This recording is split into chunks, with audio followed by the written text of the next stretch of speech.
Chapter 1631. Fighting face-to-face, Princess Consort found herself in an unprecedented state of embarrassment, her face flushed with anger and her overall appearance significantly marred. Witnessing the aftermath of their accidental collision, the two young madams immediately knelt down, fear etched across their pale faces. Princess Consort, please forgive me, I didn't do it on purpose. Princess Consort, please forgive me. Facing their pleas, Princess Consort cast a cold, stern gaze upon them, her eyes then shifting to second young Madame Tian, who appeared utterly frightened. Kneeling in submission, second young Madame Tian pleaded, I didn't do it on purpose. Princess Consort, please forgive me. Deep down, second young Madame Tian felt both vexed and distressed. She couldn't comprehend what had transpired. Why had the flat ground seemingly transformed into uneven terrain, causing her to trip and fall in such a pitiful state? Upon regaining her senses, she scrutinized the ground, finding no irregularities. Perplexed, she suspected an illusion. Attempting to shift blame onto Xianxia, she realized that Xianxia stood too far away to be responsible. Forced to confess, second young Madame Tian found herself at a loss. Xianxia, observing the trio in their humbled state, recognized them as those who had mocked her. The notion of retribution lingered in her thoughts. However, she couldn't openly revel in it, resigned to savoring her satisfaction in solitude. The fourth Princess Consort relished the situation, thinking to herself, you couldn't stand our nonsensical talk, could you? Karma has arrived, hasn't it? She found satisfaction in witnessing the person who valued her dignity the most making a public spectacle of herself. Approaching the distressed trio, the fourth Princess Consort expressed concern, I don't believe they did it intentionally. It's the first month of the lunar year, and they've admitted their mistake. Sister-in-law, let's forgive them. How about I accompany you to change? Given the unintentional nature of the incident, Princess Consort had no grounds for punishment. Suppressing her grievances, she generously raised her hand, saying, all right, get up. I understand that it wasn't deliberate. Thank you, Princess Consort. The three of them sighed in relief and helped the maidservant to her feet. As the fourth Princess Consort led Princess Consort to change, she instructed the other Princess Consorts to invite the guests into the theater, as the show couldn't proceed until Princess Consort arrived. Taking advantage of the moment, Xianxia approached second young Madame Tian and addressed her with a sly smile, ensuring her voice carried enough for those nearby to hear. Princess Consort, your grace and magnanimity truly exemplify royal decorum. No need to argue with second young Madam. Thankfully, my Liu didn't accidentally push her down, or she might have faced severe scolding. Second young Madame Tian held her breath and shot a glare at Xianxia, recognizing her own wrongdoing but avoiding further confrontation. Xianxia smiled and walked past her with Liu, determined to find an opportunity for a comeback. She was prepared to endure mockery if it meant resisting the pressure to please Princess Consort and fourth Princess Consort. With plans to leave the capital soon, she cared little for potential consequences. She would not return anytime soon, and even if she did, she wouldn't rely on connections. There was little to worry about. If you find any errors, ads pop up, ads redirect, broken links, non-standard content, etc., please let us know reports so we can fix it as soon as possible. Chapter 1632. The fourth prince's residence is famous. Second young Madame Tian's acquaintances exchanged glances and sighed inwardly. Madame Xiao seemed too stubborn for her own good. Was she oblivious or clever? Even with Lord Xiao in dire straits, she failed to grasp the importance of maintaining a low profile, building favorable connections, and avoiding unnecessary conflicts. Instead, she seemed determined to offend others to the point of no return. Well, let her be. She who is down need not fear a fall, so she might as well embrace a vicious cycle. It was wiser not to provoke her again. Mocking her further would only lead to embarrassment. Word quickly spread about Xianxia mocking second young Madame Tian, but the ladies viewed it with indifference. Fortunately, the situation finally calmed down. No one dared to accuse her of ingratiating herself with fourth Princess Consort and Princess Consort. princess consort, disgruntled, left the gathering promptly after changing her clothes.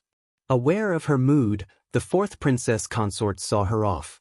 With princess consort's departure, the audience couldn't continue enjoying the show, prompting a gradual dispersal of guests, including Qiao. In the end, only a few close associates of the fourth princess consort concocted excuses to stay for a small gathering. The fourth princess consort felt thoroughly aggrieved. Princess consort's outburst had marred the banquet, and the lingering guests couldn't help but glance at the begonia tree in full bloom. The fourth princess consort's heart raced with anxiety.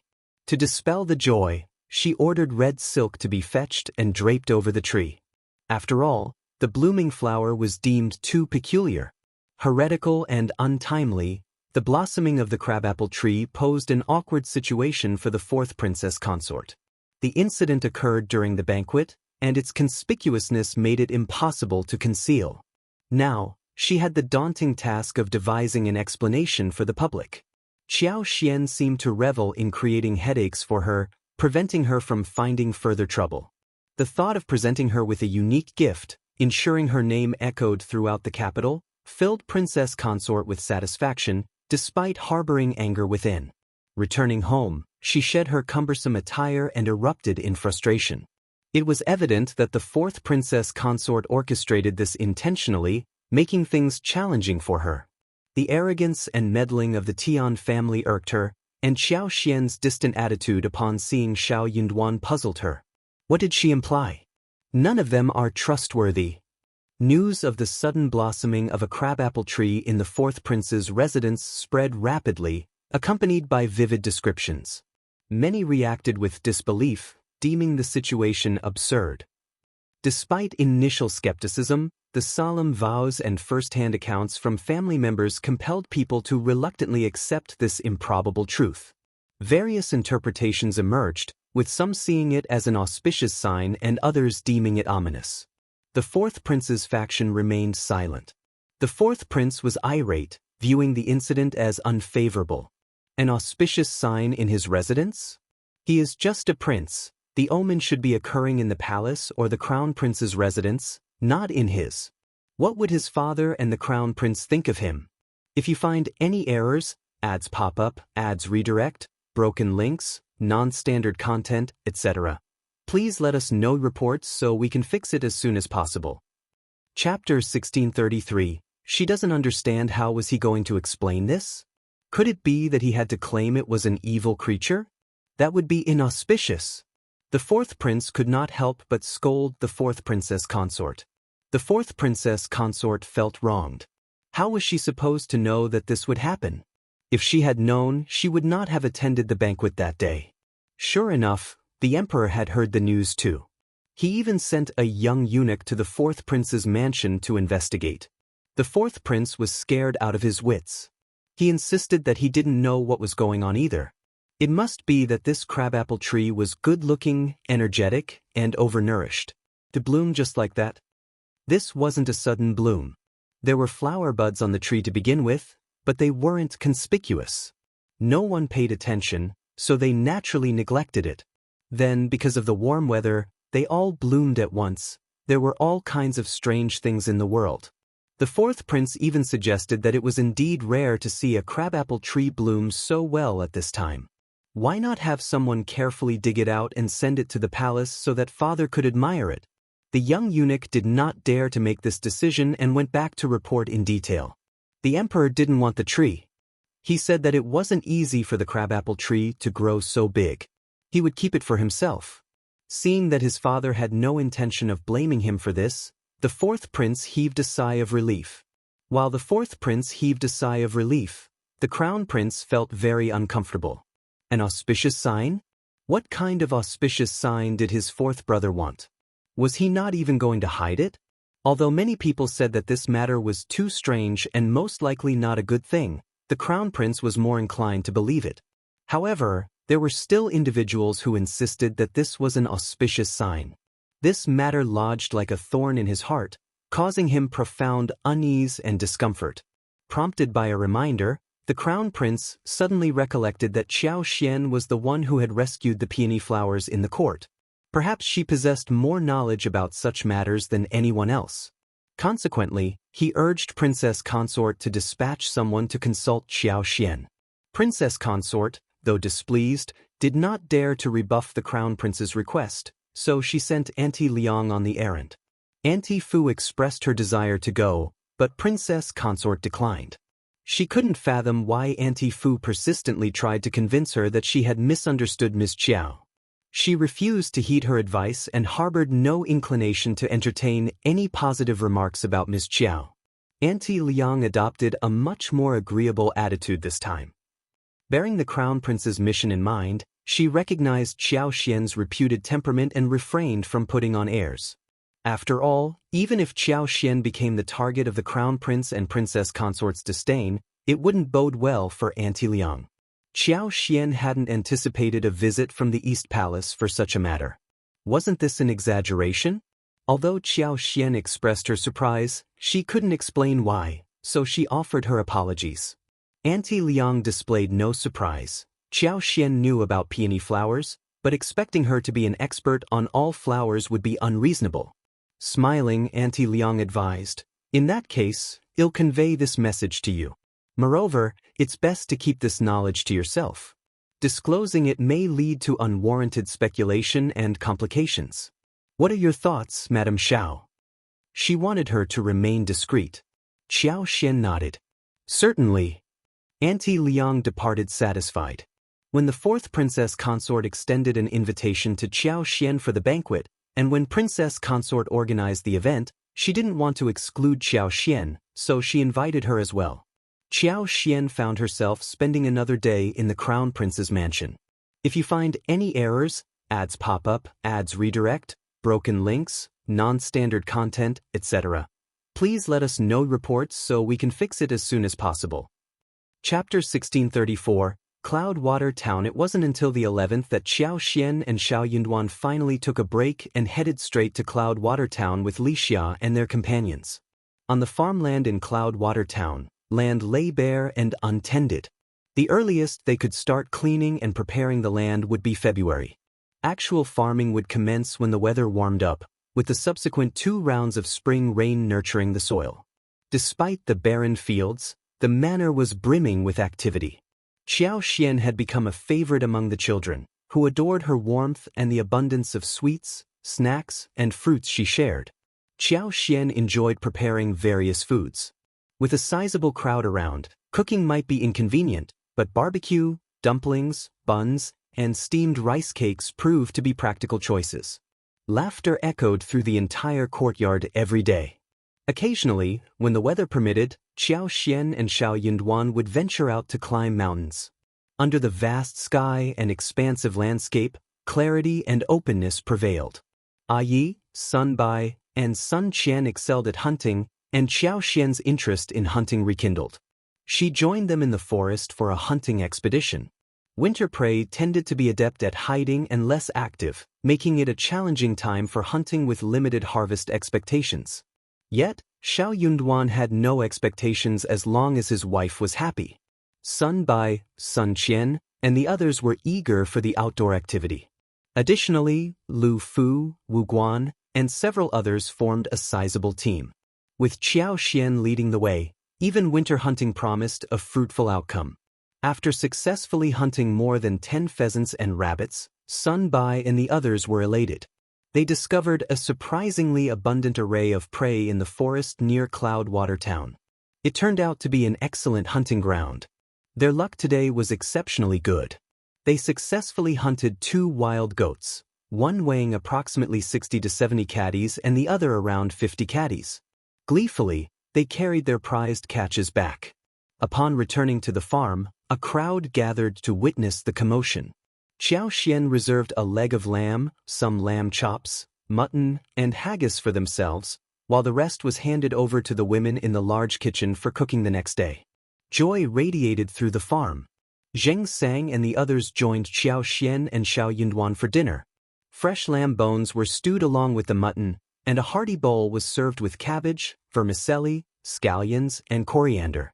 The enticing aroma wafted throughout the yard. The table was adorned with steamed mutton, stewed pheasant with wild mushrooms, spicy rabbit meat, stir-fried pea seedlings, stir-fried eggs with winter melon slices, pickled radish shreds, and pine eggs, a festive spread befitting the spring festival. Xianxia and Xiao departed on the 18th day of the first month. In the preceding days, news had spread across the farm that their old master and madam were leaving the capital. The tenants continued with their farming duties following the established routines, and their own farmers performed their assigned tasks. Adhering to Song's recommendation, Xianxia and Xiao appointed Xianxia as the leader of this area.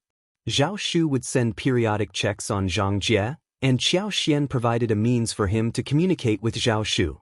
Zheng Sang and the others continued to reside on the farm, receiving wages according to the terms of their contract. During their time on the farm, Zheng Sang and the others enjoyed a tranquil and secure life. They harbored no worries about securing hard work or food for the next day. Grateful and trusting, they held Xianxia and Xiao in high regard. If you find any errors, ads pop up, ads redirect, broken links, non-standard content, etc., please let us know reports so we can fix it as soon as possible. Chapter 1635. Planning to accompany. Upon learning that Xiao Yunduan was slated for a transfer, reluctance hung in the air among the community. Curious children persistently inquired about Xiao Xian's return to the capital, unable to bear parting with Xiao Yunduan. To them, the notion of An's province held no significance, and they assumed Lord Xiao's relocation was merely a result of a promotion to another place. In contrast, Zheng Sang, Lu Changming, Wu Guan, and the others were familiar with Anzizhou. However, they chose not to disclose the details to the broader group, deeming it unwise to stir emotions. Even if others were aware, it wouldn't alter the situation. Ignorance, in this case, seemed preferable. Yet, they couldn't remain idle. After deliberation, Zheng Sang proposed that Lord Xiao and Madame Xiao required assistance while out of town. Consequently, he decided to bring some capable individuals, along with good seedlings, to An's province with Xiao Yunduan and Xiao Xian. Despite Xiao Yunduan's gratitude, Zheng Sang and the others insisted on accompanying him. Recognizing their capabilities and self-defense skills, Xiao Yunduan accepted their offer with thanks. Zheng Sang chuckled heartily. "Lord, you're too polite. This is what we should do." Since their arrival at the farm, Zheng Sang had consistently addressed Xiao Xian and Xiao Yunduan as Madam and Lord. The couple had provided shelter and stability to over 70 individuals, offering them a prolonged period of contentment. In their time of need, turning a blind eye and reveling in peace would be inhumane. Moreover, after years of confinement, the group was eager to explore the world beyond.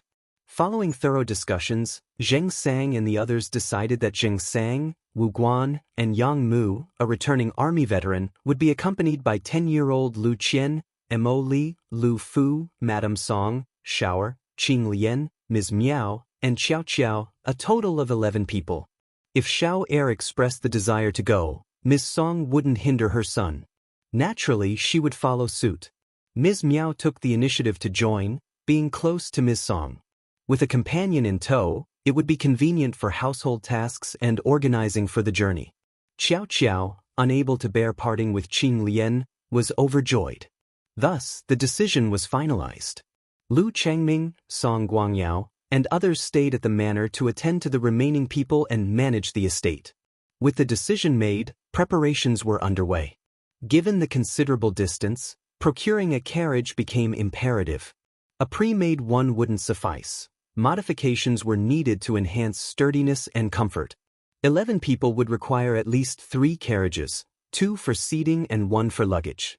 Xiao Xian initially thought 4 carriages would be more comfortable, but Zheng Sang and the others argued that 2 would suffice. With the need for alternating drivers, having too many carriages would prove inconvenient. The packing was minimal, just a few clothes and essentials. After a discussion with Xiao Yunduan, Zheng Sang decided to take a few men with him to An City to gather information, ensuring Xiao Yunduan and the others wouldn't be entirely clueless. This plan was agreed upon. As a result, Zheng Sang departed with Yang Mu and Lu Qian, while the others followed Xiao Yunduan and Xiao Xian. On the 3rd day of February, Xiao Yunduan and Qiao Xian discreetly left the capital. If you find any errors, ads pop up, ads redirect, broken links, non-standard content, etc., please let us know reports so we can fix it as soon as possible. Chapter 1636. Leaving the capital early in the morning, a discreet carriage gradually departed from the capital, blending into the vast and bustling crowd. Once outside the city, Qiao Xian couldn't resist lifting a corner of the curtain to peer outside. Turning to Xiao Yunduan with a smile, she remarked, "This will be a positive change for us. Let us soar in the heavens and swim in the vast sea." Regardless of the crown prince's fortune, they had no desire to revel in his glory. If the crown prince faced misfortune, they aimed to avoid entanglement. Xiao Yunduan chuckled, embracing Qiao Xian. "Your sentiments echo exactly what your husband is thinking. You and I share an unspoken understanding." The two exchanged smiles. Guan awaited them 20 miles away. Upon their rendezvous, the group set off together. 7 carriages moved in unison, presenting a majestic sight.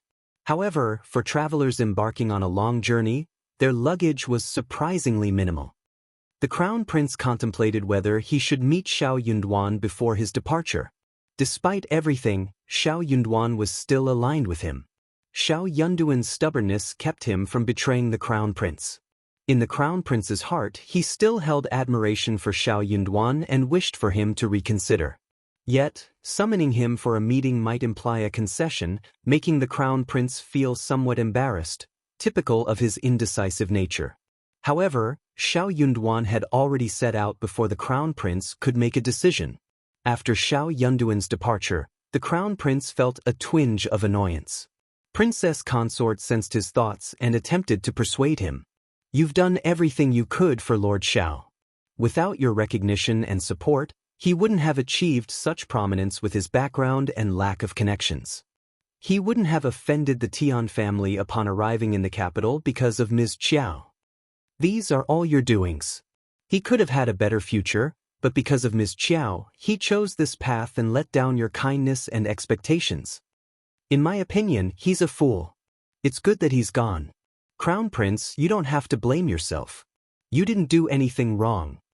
Hearing Princess Consort's words, the crown prince couldn't help but laugh. He burst into laughter and said, "I was feeling uneasy, but after hearing what you said, I feel much better. You are indeed my good wife." Princess Consort smiled shyly. "It is my duty. It is my good fortune to have such a good wife like Princess Consort. As for Officer Xiao, well, let's not dwell on it. Is Mr. Xie still at your home?" Princess Consort was uncertain of Xie Jingrong's whereabouts in her own home, but as he was on good terms with her nephew, she nodded with a smile. "Yes, he has always been around. I will ask someone to inform him to meet you." This year marked Qi Xian's 47th year. In July, there would be another fall quarter examination, and in the following spring, another spring quarter examination after 3 years. A new primus would be crowned. The crown prince harbored the hope that Xie Jingrong would be the new primus. By then, Xiao Yunduan would fade into obscurity. People would remember the crown prince's failure in retaining his trusted officer. The crown prince shared this sentiment. He nodded and smiled. If you find any errors, ads pop up, ads redirect, broken links, non-standard content, etc., please let us know reports so we can fix it as soon as possible. Chapter 1637. Eldest young Master Xie left unexpectedly. 3 days passed, and Princess Consort had not received a reply. Growing increasingly anxious, Princess Consort personally sent Auntie Fu to inquire. Feeling the urgency of the matter, she couldn't afford any further delay. What would the crown prince think of her if she couldn't handle such a simple task? To her dismay, Auntie Fu returned with troubling news for Princess Consort. Mr. Xie had left the capital, intending to visit friends in Gubei and wouldn't be back for a month or 2. It was also possible that he might not return to the capital anytime soon, depending on his mood. Princess Consort was dumbfounded. In fact, her maternal family, the Fu family, was equally stunned. They dared not take the initiative to inform her that young Master Xie had left a message and departed. The news had left them searching for words. Xie Jingrong had stayed in the capital to cover up for Qiao Xian and Xiao Yunduan, discussing the situation in An's province with Xiao Yunduan. He had maintained a facade of politeness. However, when Xiao Yunduan and Qiao Xian departed, he didn't even show up to bid them farewell. Unhappy and unable to tolerate the situation any longer, he decided to leave the capital. The more the crown prince expressed goodwill, the more repulsed Xie Jingrong felt. He knew the sacrifices Xiao Yunduan had made for the crown prince, both openly and covertly, yet the crown prince forced him to endure such absurd treatment. Xie Jingrong failed to see how the crown prince could be deemed kind. If Xiao Yunduan could be treated like this today, who's to say the same wouldn't happen to him in the future? As fury consumed Princess Consort, she instructed Auntie Fu to go again and summoned her second brother to her side. She desired to ask him personally. In reality, there wasn't much harm in personally seeking answers from Xie Jingrong, especially considering he had already left. The eldest young master Xie didn't have any obligations to the Fu family, nor had he explicitly promised them anything. He hadn't even made a special visit to the crown prince. So, what power did the Fu family really hold? With no other option, Princess Consort instructed her second brother to dispatch more men to Gubei and retrieve Xie Jingrong as swiftly as possible. Regardless, he had to meet the crown prince first. Princess Consort regretted her delayed action. Initially, she felt reassured, thinking Xie Jingrong intended to join the crown prince, so there was no rush. She anticipated him visiting her. Little did she know, had she known earlier, she would have invited him over much sooner. As Princess Consort procrastinated, the crown prince's impatience grew. After 6 or 7 days, he was on the verge of becoming truly angry. What were the Fu family's intentions?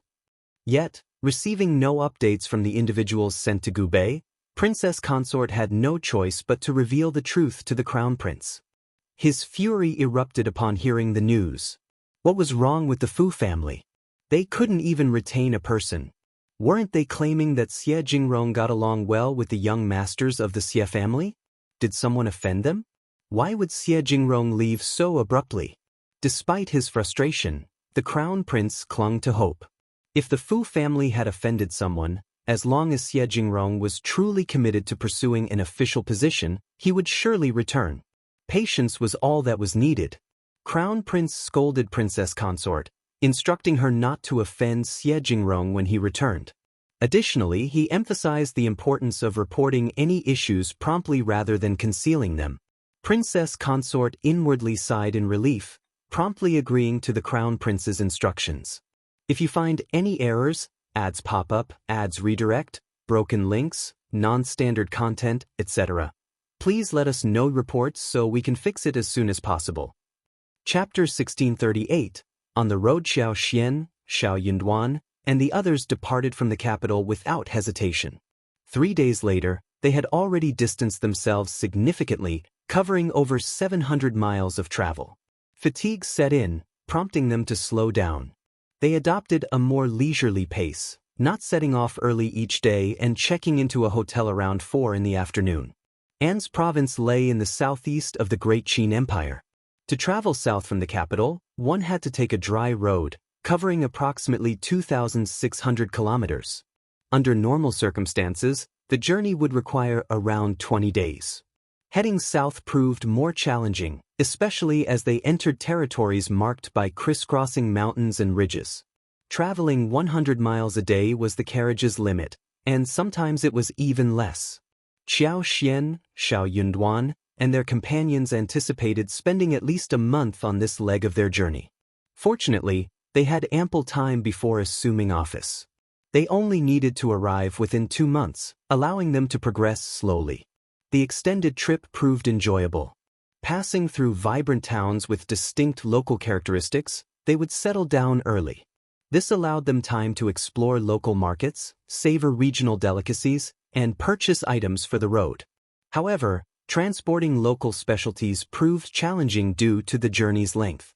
In the blink of an eye, they transitioned from the expansive northern plains to mountainous terrain. Endless mountains unfolded before them, verdant and lush. Springs and waterfalls occasionally punctuated the scenery. Cliffs towered high, creating natural barriers. As they traversed remote mountain paths, encounters with wild sheep, boars, and various other beasts became commonplace. The flapping wings of frightened pheasants and birds added to the natural spectacle.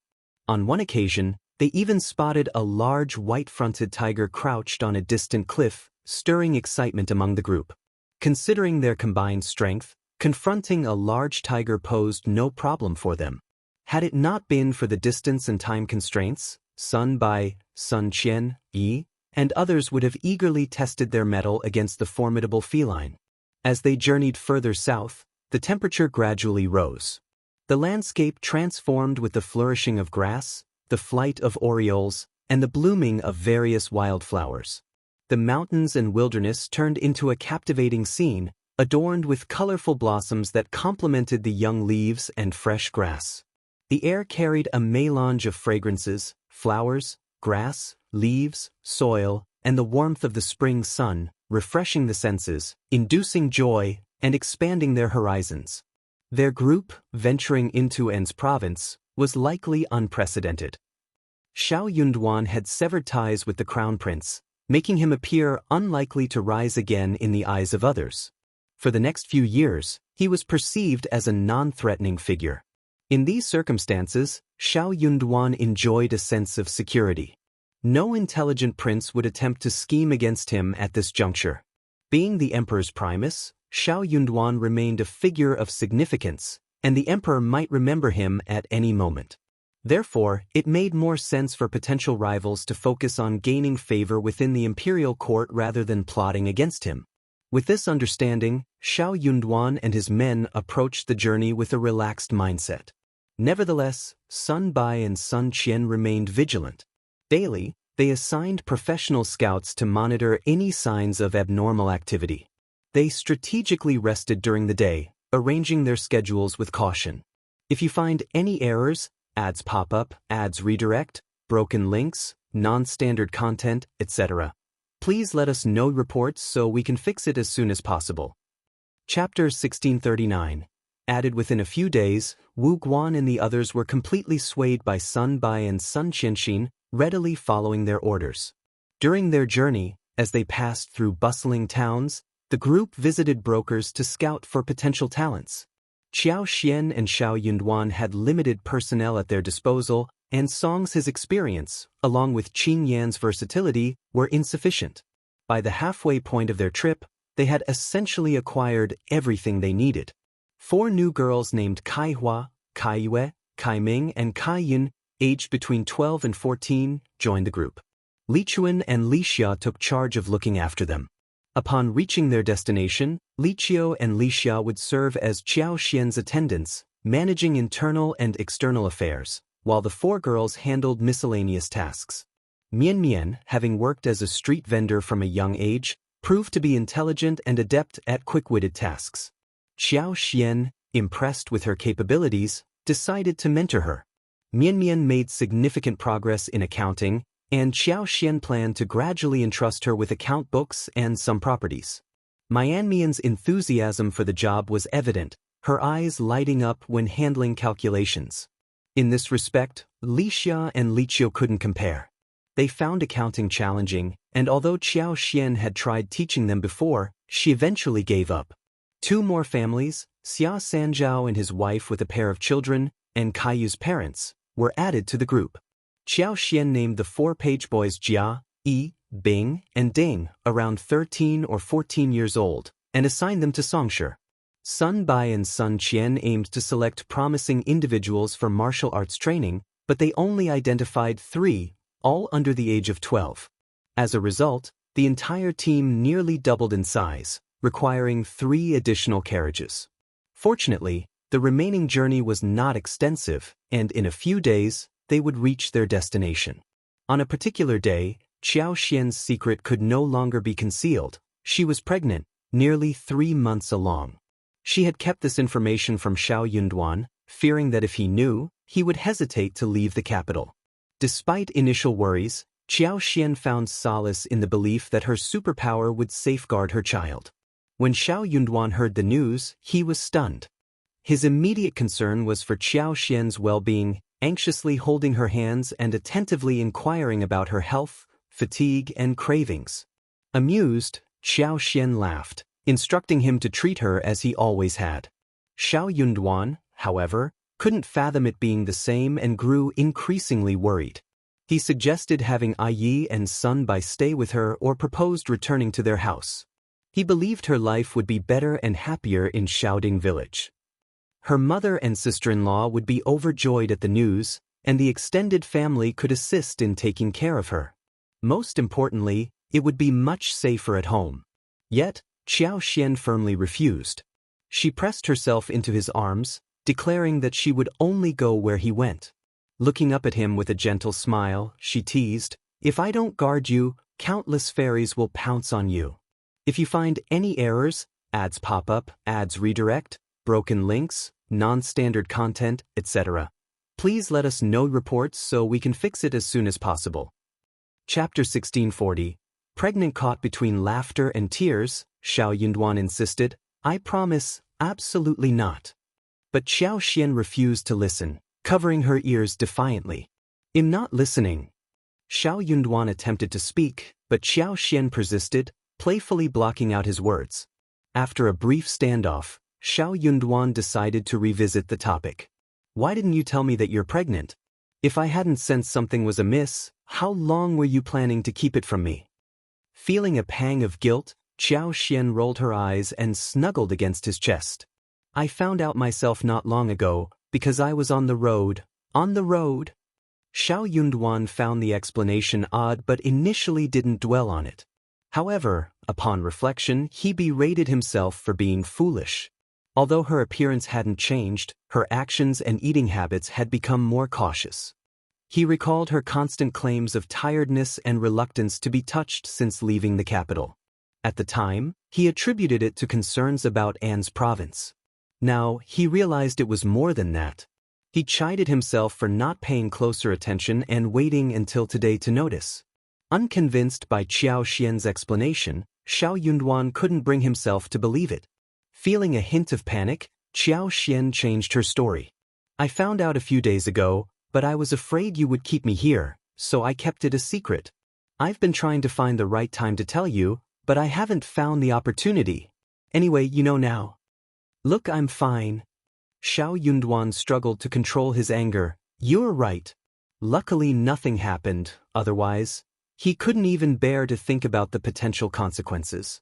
The mere thought made his heart tremble, and cold sweat broke out on his back. This was their first child. Xiaoxian, sensing his distress, subconsciously tightened her arms around herself. She gently caressed his long fingers and spoke softly, "This is our first child, and I know what I'm doing. I will protect him well. Look, he's fine, right? Please don't blame me." Xiao sighed helplessly. "I'm not blaming you. Do you really not want to go home?" "No." Unable to force her, Xiao conceded, "Okay." The plan had to change. The safety of Xiaoxian and the child became the top priority. Xiaoxian, relieved that Xiao didn't force her to leave, began to comfort him. "Husband, consider this. I'm pregnant, and you need to take care of me. People will be negligent, not keeping a close eye on us, and not taking us seriously. We can set up the traps slowly, catching them off guard. Isn't that good?" She gently stroked her yet-to-swell abdomen, a smile playing on her lips. This child came at the right time. What a good child. As soon as she came, she numbed the enemy for her parents. Caught between laughter and tears, Xiao threw her a look. "My wife is right, what a good child." Xiaoxian smiled proudly, and Xiao filled with tenderness and happiness, moved closer to her. Rubbing his face against hers, he smiled brightly. "Wife, we are going to have a baby. We are already on the way to having a child." Yes, I was wrong. We are already on the way to having our child." He laughed happily. "We are finally on the way to having a child.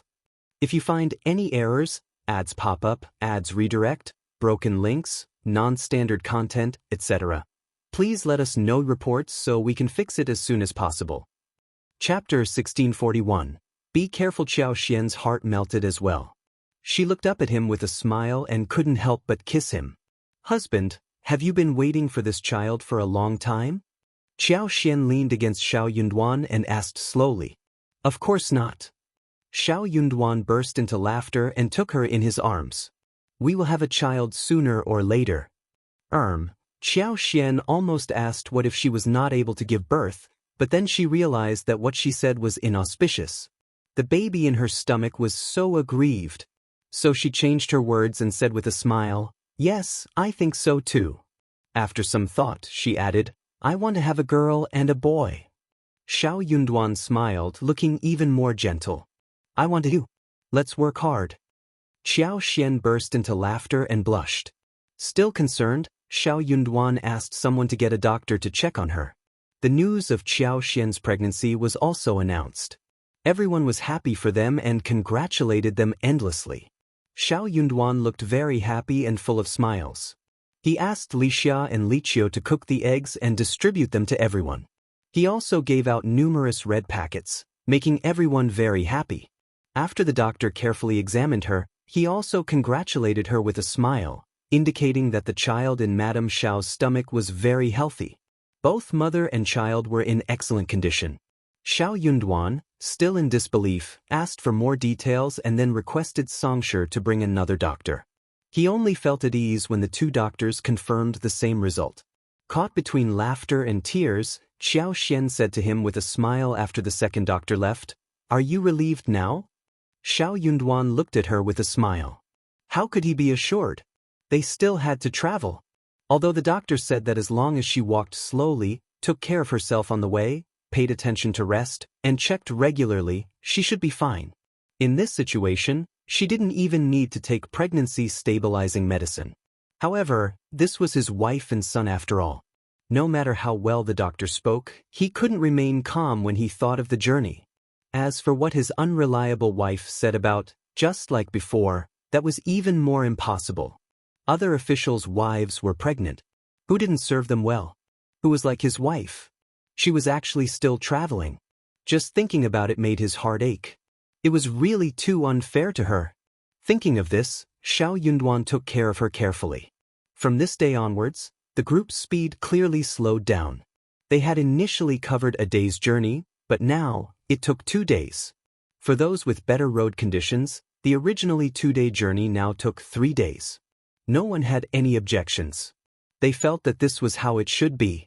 Pregnant women were delicate to begin with. If anything happened, wouldn't she regret it? Xiao thought that even if she went according to the speed, she would only be 7 or 8 days slower than before, so she could enjoy the special treatment. There were also advantages to walking slowly. The scenery was along the way. This was the best season of the year. Every day, there would be different beautiful scenery to admire. In the middle of March, they finally arrived in An's province. When they were still 2 days away from An's province, everyone stopped to rest and planned to enter the city in batches. Xiao Yunduan and Xiao brought Xianxia, Wuxia, Sun Bai, Sun Qian, Misong, Xiao and Liu Fu. Half of the servants were bought, and Guan and the rest were counted as another group.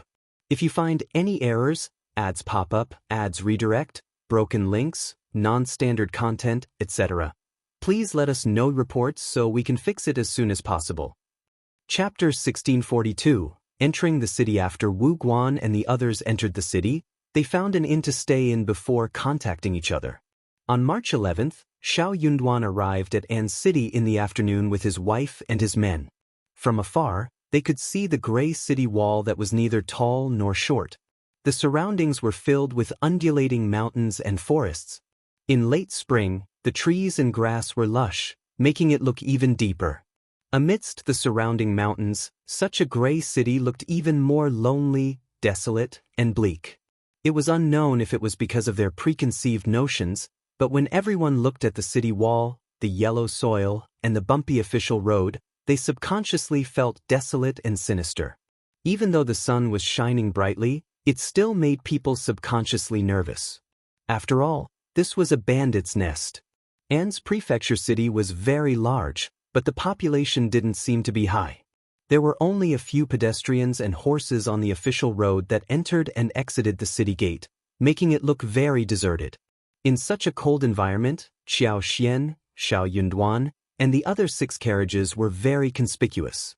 Anyone who passed by them could not help but size them up curiously. When the convoy finally arrived at the city gate, a few soldiers guarding the city also looked over. Just as their carriage was about to enter the city, a few soldiers moved. "Stop!" They came forward with rusty spears and surrounded the most luxurious wagon that Qiao Xian and Xiao Yunduan were in. "Everyone in the carriage, get down!" Xiao Yunduan had no intention of concealing his identity and visiting incognito. Catching the culprits red-handed required boldness and a show of authority, which would be compromised if he hid his identity. Li Xiao lifted the curtain, and Xiao Yunduan, with an air of authority, opened a fraction of a tail and rushed towards the soldiers. "I am the new prefect. 2 men, lead the way to the government office." The soldiers widened their eyes, dumbfounded. Sun Bai, who was driving the carriage, flicked his wrist, and his black whip drew a sharp arc in the air. He shouted in a low voice, "How dare you? Why aren't you bowing to the Lord Prefect?"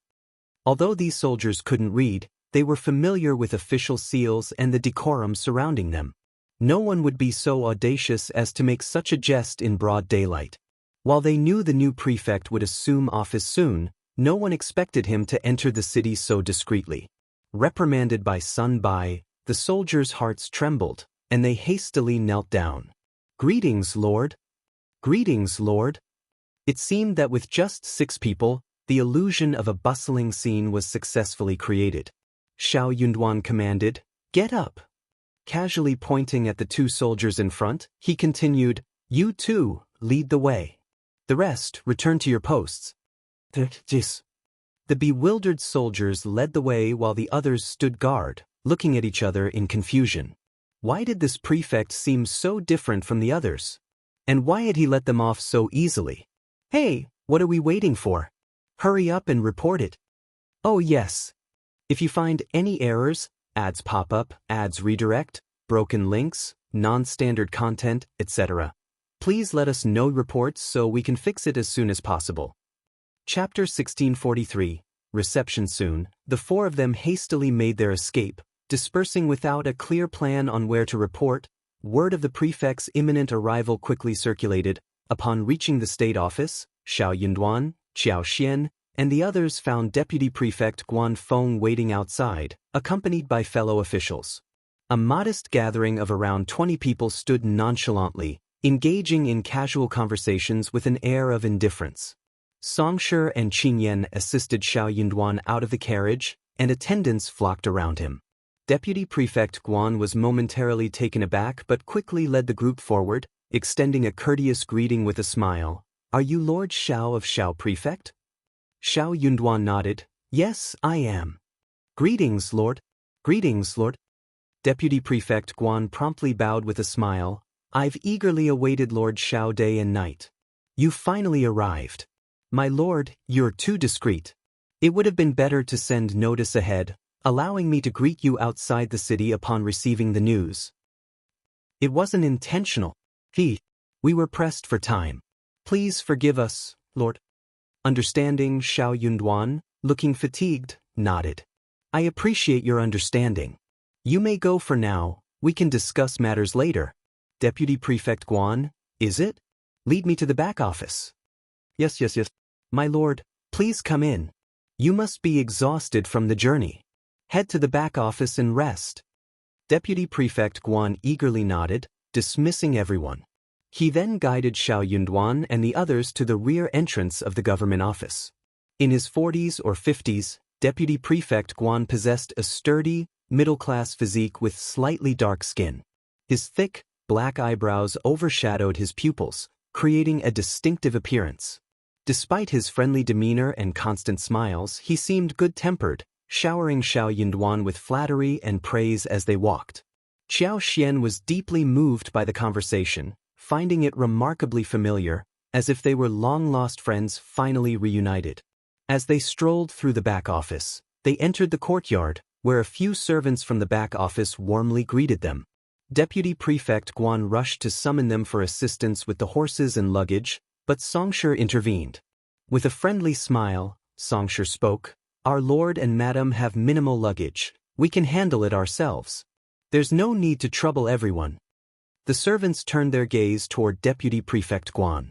Observing Xiao Yundu in silence, Deputy Prefect Guan burst into laughter and exclaimed, "In that case, thank you all for your efforts." Before the new year, the former prefect had fled with his entourage, leaving Deputy Prefect Guan to welcome Xiao Yunduan and his party this time. While not small, the prefect's back office was divided into the east and west yards, with Xiao Yunduan and his companions settling in the east yard. Besides the two courtyards, there was also a spacious garden spanning about 3 to 4 mu. The garden featured pavilions, flowers, wood structures, flowing water, and a rockery. Due to the humid climate and abundant forests, the vegetation in the garden thrived, boasting flourishing flowers and trees. The east courtyard comprised 3 smaller courtyards, totaling more than 30 houses, along with facilities such as a kitchen, storeroom, and stable. Although the east courtyard had been tidied up, the furniture was incomplete and curtains were lacking. The servants' kitchen was well organized, but the master's kitchen stood empty. If you find any errors, ads pop up, ads redirect, broken links, non-standard content, etc., please let us know reports so we can fix it as soon as possible. Chapter 1644. Pride Li Xia and Li Qiao assisted Xiao Xian as they helped him out of the wagon. This was the scene that greeted them upon entering the yard and the main house. Deputy Prefect Guan wore an apologetic expression. "I'm truly sorry, Lord Xiao." The former prefect took all the furniture with him or sold it when he departed. He had personally purchased those items.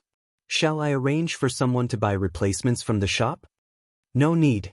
It's a minor matter, I'll handle it myself." "Ah, that's good. Lord, I'm sure you have excellent taste. Choosing things personally will ensure they suit your preferences. I'll have someone take your guys to the market later." Xiao Yunduan responded noncommittally, "Deputy Prefect Guan, I appreciate your efforts today. Once everything is settled, I'll host a banquet to express my gratitude to all of you. In the days ahead, I'll rely on Deputy Prefect Guan for various matters. I hope you won't find me too bothersome." No, Lord, you jest." Deputy Prefect Guan beamed, waving his hands. "I've always been at your service. I'll follow your orders. If there's anything you need me to do, just say the word. I'll gladly share your burdens by providing all the information I possess. I wouldn't dare trouble you with unnecessary expenses. Once we're settled, I'll host a banquet for you." With a smile, Xiao Yunduan exchanged a few more pleasantries before Deputy Prefect Guan took his leave. However, just as Deputy Prefect Guan was about to depart, Xiao Xian suddenly addressed him with a hint of pride. "Deputy Prefect Guan, isn't it? When is Mrs. Guan planning to pay her respects? If it's too late, tell her not to come today. She can return tomorrow. I'm tired and would like to rest early." Deputy Prefect Guan was taken aback, quickly putting on a smile and offering profuse apologies.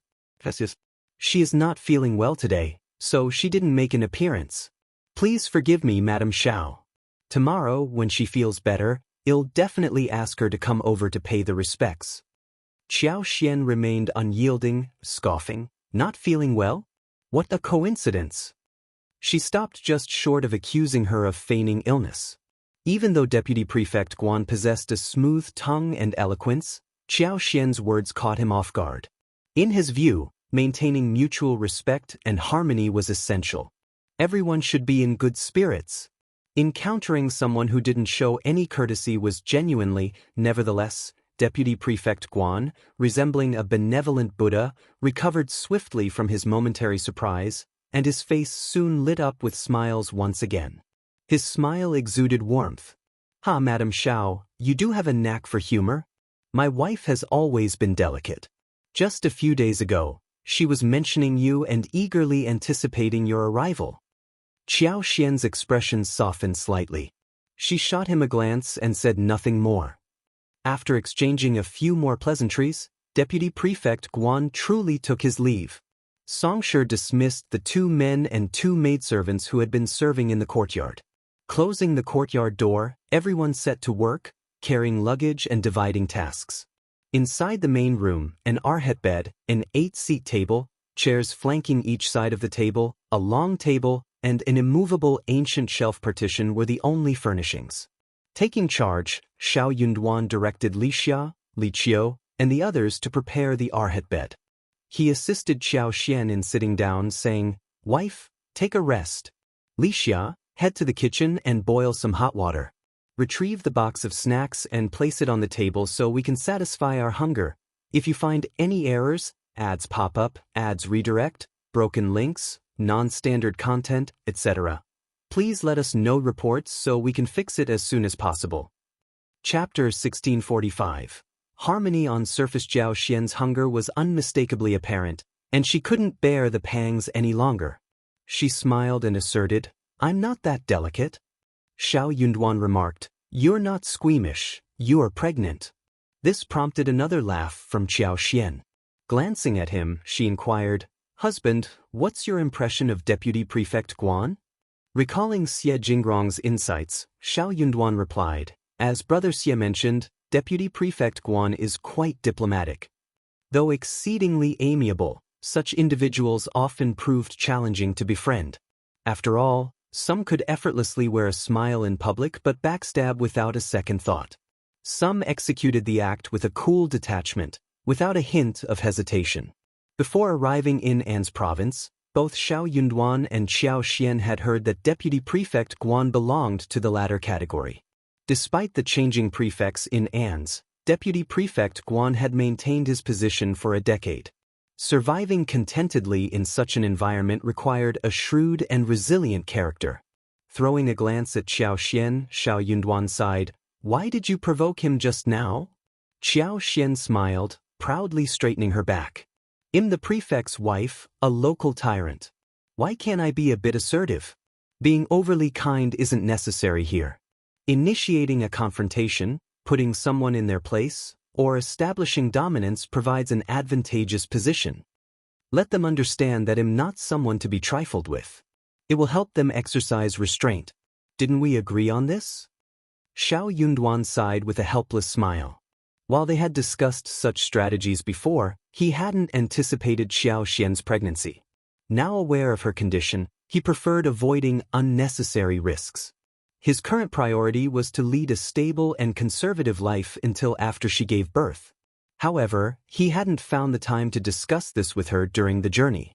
Initially, she had intended to settle in quietly. Little did he expect her to deliberately stir trouble and embarrass others the moment they arrived. Facing her question now, Xiao Yunduan refrained from blaming her for her impulsiveness and instead commended her, saying, "My wife has an excellent memory, I haven't thought of it yet." Xiao Xian felt a surge of pride. Xiao Yunduan spoke gently, "Regardless, you are carrying a life inside you now. Always prioritize your well-being and that of our child and mother. We can address everything else later, but your safety is paramount." Xiao Xian's heart warmed, and she gazed down at her belly with a smile. "Don't worry, I'll protect him." Her concern for her child surpassed everything else. Without the protection of her superpower, she might not have acted so impulsively. Although the superpower's energy had halved, Xiao Xian felt reassured, sensing that the other half was safeguarding the baby in her womb. Li Xia poured hot water and arranged snacks on the table. Xiao Yunduan tasted the tea, offering it to Xiao Xian.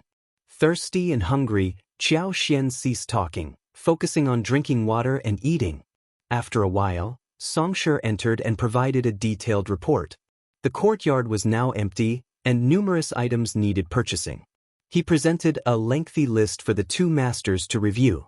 Xiao Xian and Xiao Yunduan were indifferent to whether the former prefect had sold off the furniture or if Deputy Prefect Guan intended to make things difficult for them. Money was not a concern for them. If you find any errors, ads pop up, ads redirect, broken links, non-standard content, etc. Please let us know reports so we can fix it as soon as possible.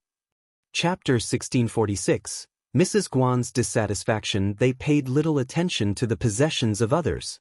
Despite An's province not being the most prosperous or bustling, it was, after all, a sizable city with several furniture stores. They could easily procure what they needed. Reviewing the extensive list, Xiao Xian and Xiao Yunduan handed it to Xianxia. "It's getting late. Arrange for someone to purchase these items individually. Preferably, acquire ready-made pieces. If not, place orders and ensure they're ready in the coming days. Xianxia agreed and set off to make the necessary arrangements. Fortunately, the bustling time allowed everyone to split up for shopping. The small kitchen soon had a complete set of pots, pans, cooking utensils, various foods, firewood and seasonings such as oil, salt, soy sauce, and vinegar. Daily necessities like furniture, beds, wardrobes, tables, and chairs were also acquired. Customizing curtains, chairs, and other items would take a few days but could be expedited with payment. Xiao Yunduan contemplated going out to explore the area, mingle with the locals, and learn more about An's prefecture city. While Qiao Xian and Xiao Yunduan stayed in the room, Li Xia and Li Qiao knew precisely what to buy, leaving Xianxia in charge of the rest. They instructed Qin Yan to reserve a few tables of dishes from a nearby restaurant to be delivered later when dinner time approached. With the day drawing to a close, preparing a home-cooked meal would be impractical. As Deputy Prefect Guan left the east courtyard, he maintained a smiling facade. However, upon entering the west courtyard where his family resided, the smile faded. Inside the house, Mrs. Guan, munching on melon seeds, eagerly clapped her hands, demanding, "How was it? How was the Xiao family?" Deputy Prefect Guan chuckled, envisioning Xiao Yunduan's fatigued expression and the scrutinizing, disappointed glances. "Not much to report. I doubt they'll last long here either. None of those officials seem like they can endure this place for an extended period." "That's right," Mrs. Guan sneered. "I heard he's a young primus, a scholar whose head is filled with lofty ideals. He's pedantic and daydreams about romance all the time. How can someone like him endure the hardships? People of his kind won't last long in our place." Growing more agitated, she continued, "In my opinion, you've endured this forsaken place for so many years. Even if you haven't received proper recognition, you've worked hard. Moreover, you've made contributions. Without you, would this place have remained stable for so long? The position of the prefect should have been rightfully yours a long time ago. I don't understand what the imperial court is thinking. These prefects come and go like a revolving door, treating this place like a market. Yet the imperial court keeps sending people one after another. I want to see when the imperial court will wake up. Only then will I know that you are the most suitable to be the prefect." Hearing this, Deputy Prefect Guan felt a twinge of indignation. Another superior had arrived, and this immediate comparison fueled his frustration. Waving his hand dismissively, he said, "Enough, there's no need for such talk. The imperial court has its own considerations. As for me, I'll just focus on doing my job." Mrs. Guan sneered again. "These prefects who come and go like a revolving door are mere decorations. The clay bodhisattva in the temple that can breathe is all thanks to you." Deputy Prefect Guan frowned, feeling even more exasperated. "Enough, don't say such things. I'm just a deputy prefect. Prefects' matters are inherently my concerns. Discuss these matters within the house. Don't spread rumors outside. If you find any errors, ads pop up, ads redirect, broken links, non-standard content, etc., please let us know reports so we can fix it as soon as possible." Chapter 1647, Contempt. It was inconceivable for her to spread baseless rumors. Instead, she chose to lament everywhere about how her old master was overworked and exhausted. She painted a picture of his daily struggles, emphasizing how he was so busy that his feet barely touched the ground upon waking. Often, he didn't even have time to eat, and she couldn't leave him alone. She had to make decisions and follow his instructions. She expressed genuine concern that if this continued, his health might suffer. Mrs. Guan smiled, saying, "Old master, don't worry. It's not that I don't understand the seriousness of the situation. I'm just indignant on your behalf. I only gossip at home. If the family forbids me from speaking, I'll feel suffocated." Deputy Prefect Guan shared her sentiments. "By the way, you should meet Madame Xiao tomorrow or the day after." Deputy Prefect Guan smirked as he recounted Xiao Xian's words. Mrs. Guan erupted in anger. "What did you say? That woman? She wants me to pay my respects to her? Who does she think she is? She wants to impose herself on me. I'm utterly disgusted. Just wait, I'll teach her a lesson. I'll show her who holds the reins in An's province. Deputy Prefect Guan chuckled. Wife, calm down. Although it's distasteful, isn't it easier to handle someone who doesn't hold back? On the surface, you can just appease her with a few pleasant words. After all, once she's appeased, won't she still be under your influence? Mrs. Guan's heartbeat quickened. Reflecting on it, that did seem to be the case. Madame Xiao must be foolish to speak so brazenly in front of her old master. Such a person was indeed more manageable. However, Mrs. Guan's discomfort returned when she considered Madame Xiao's arrogance, impoliteness, and sense of superiority. I must teach her a lesson. Otherwise, I'll truly be repulsed. This time, Deputy Prefect Guan remained silent, only cautioning, don't go too far. It won't be good if we end up in a feud. Mrs. Guan sneered, replying, don't worry, old master. In the east courtyard, there was an ample supply of funds and labor. Before long, the purchased items were transported back one by one. Ms. Miao, Ms. Song, Xia Senzheo's wife, Caillou's mother, and several other women efficiently organized the space, directing the unloading of items. The required rooms were swiftly filled with the purchased goods. Perhaps due to the abundance of mountains, forests, and high-quality wood in the area, the furniture surprised everyone with its excellent materials and craftsmanship. Li Xia and Li Qiao selected a set of quality furniture, and the owner gladly arranged for it to be delivered. There was an assortment of furnishings: 8 Immortals table, chairs, chaise longue, long table, desk, bookshelf, walking bed, wardrobe, dressing table, round table, everything one could imagine. Having been with Qiao Xian for many years, Li Xia and Li Qiao knew her preferences well. As expected, Qiao Xian was highly pleased with the chosen furniture. With the furniture in place, curtains and drapes were partially sourced from the embroidery workshop and custom-made for the rest, ready in 3 days. Xianxia also purchased several pots of flowers from the market, ranging in sizes and varieties, to adorn the house and courtyard. Qiao Xian and Xiao Yunduan, having brought a few pieces of furniture from the capital, placed them strategically to enhance the room's appearance and reduce the sense of emptiness.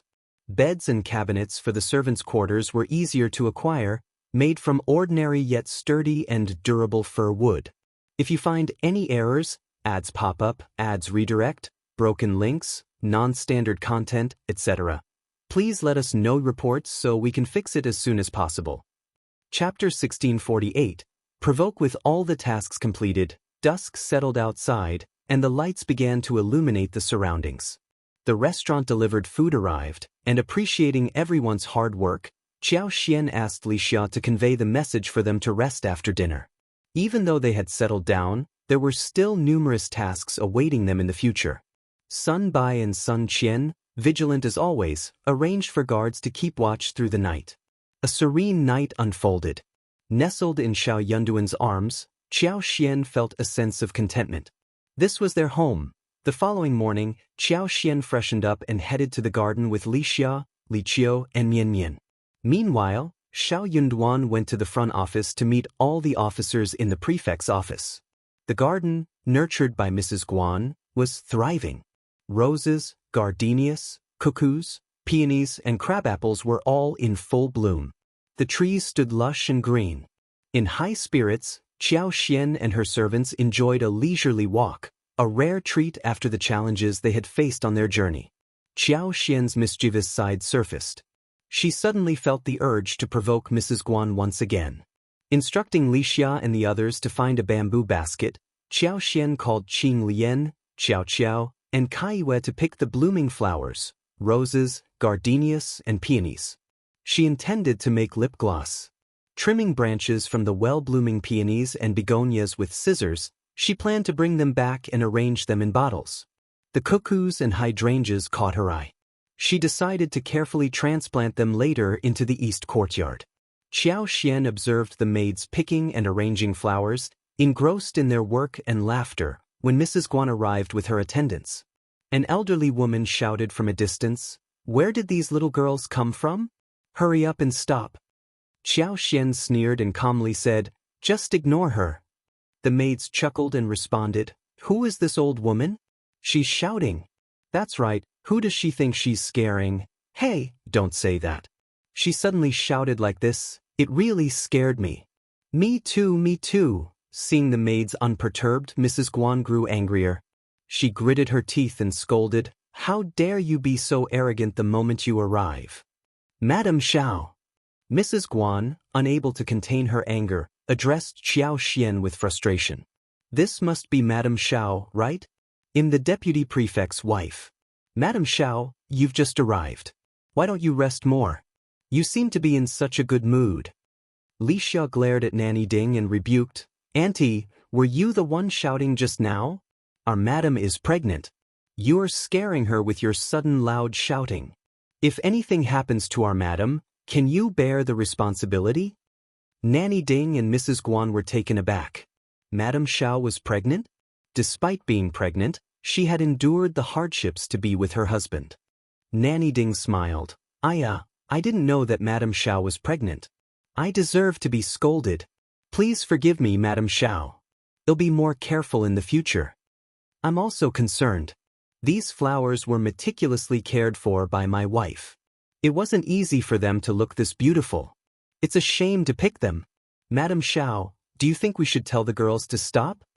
Mrs. Guan added, Madam Xiao, I wonder what your plans are for the flowers. It's spring and you've just arrived. I was thinking of hosting a flower viewing banquet in a few days to invite all the ladies to appreciate the blossoms. If the flowers are gone, if you find any errors, ads pop up, ads redirect, broken links, non-standard content, etc., please let us know reports so we can fix it as soon as possible. Chapter 1649. Furious Zhao Xian shot her a glance and nonchalantly remarked, so what if they are gone? They're just a few flowers. I ordered them to be picked because I value them. Who says a flower viewing banquet must have actual flowers? It's just a title, Mrs. Guan, don't take it too seriously. Or did Mrs. Guan assign someone to tend to these flowers and forbid me from picking them? Mrs. Guan was on the verge of exploding. Over the years, she had dealt with 7 wives of the prefect, each with varying degrees of intelligence, temperament, and attitude. However, Madame Xiao was the first to barge in without any regard for the reputation of others. It was one thing not to care about others' reputations, but did she not realize who she was? She was the wife of the deputy prefect. Did she understand that for her husband to smoothly handle official matters and live peacefully in An's province, he had to rely on his own husband, an idiot? Was she not afraid of retaliation from her husband? Lord Xiao was the primus and a confidant of the crown prince. What was the matter with him? How could he marry such a ridiculous wife? It was no wonder they were exiled to such a place. Madam Xiao, you must be joking. They're just a few flowers. If you like them, feel free to pick them.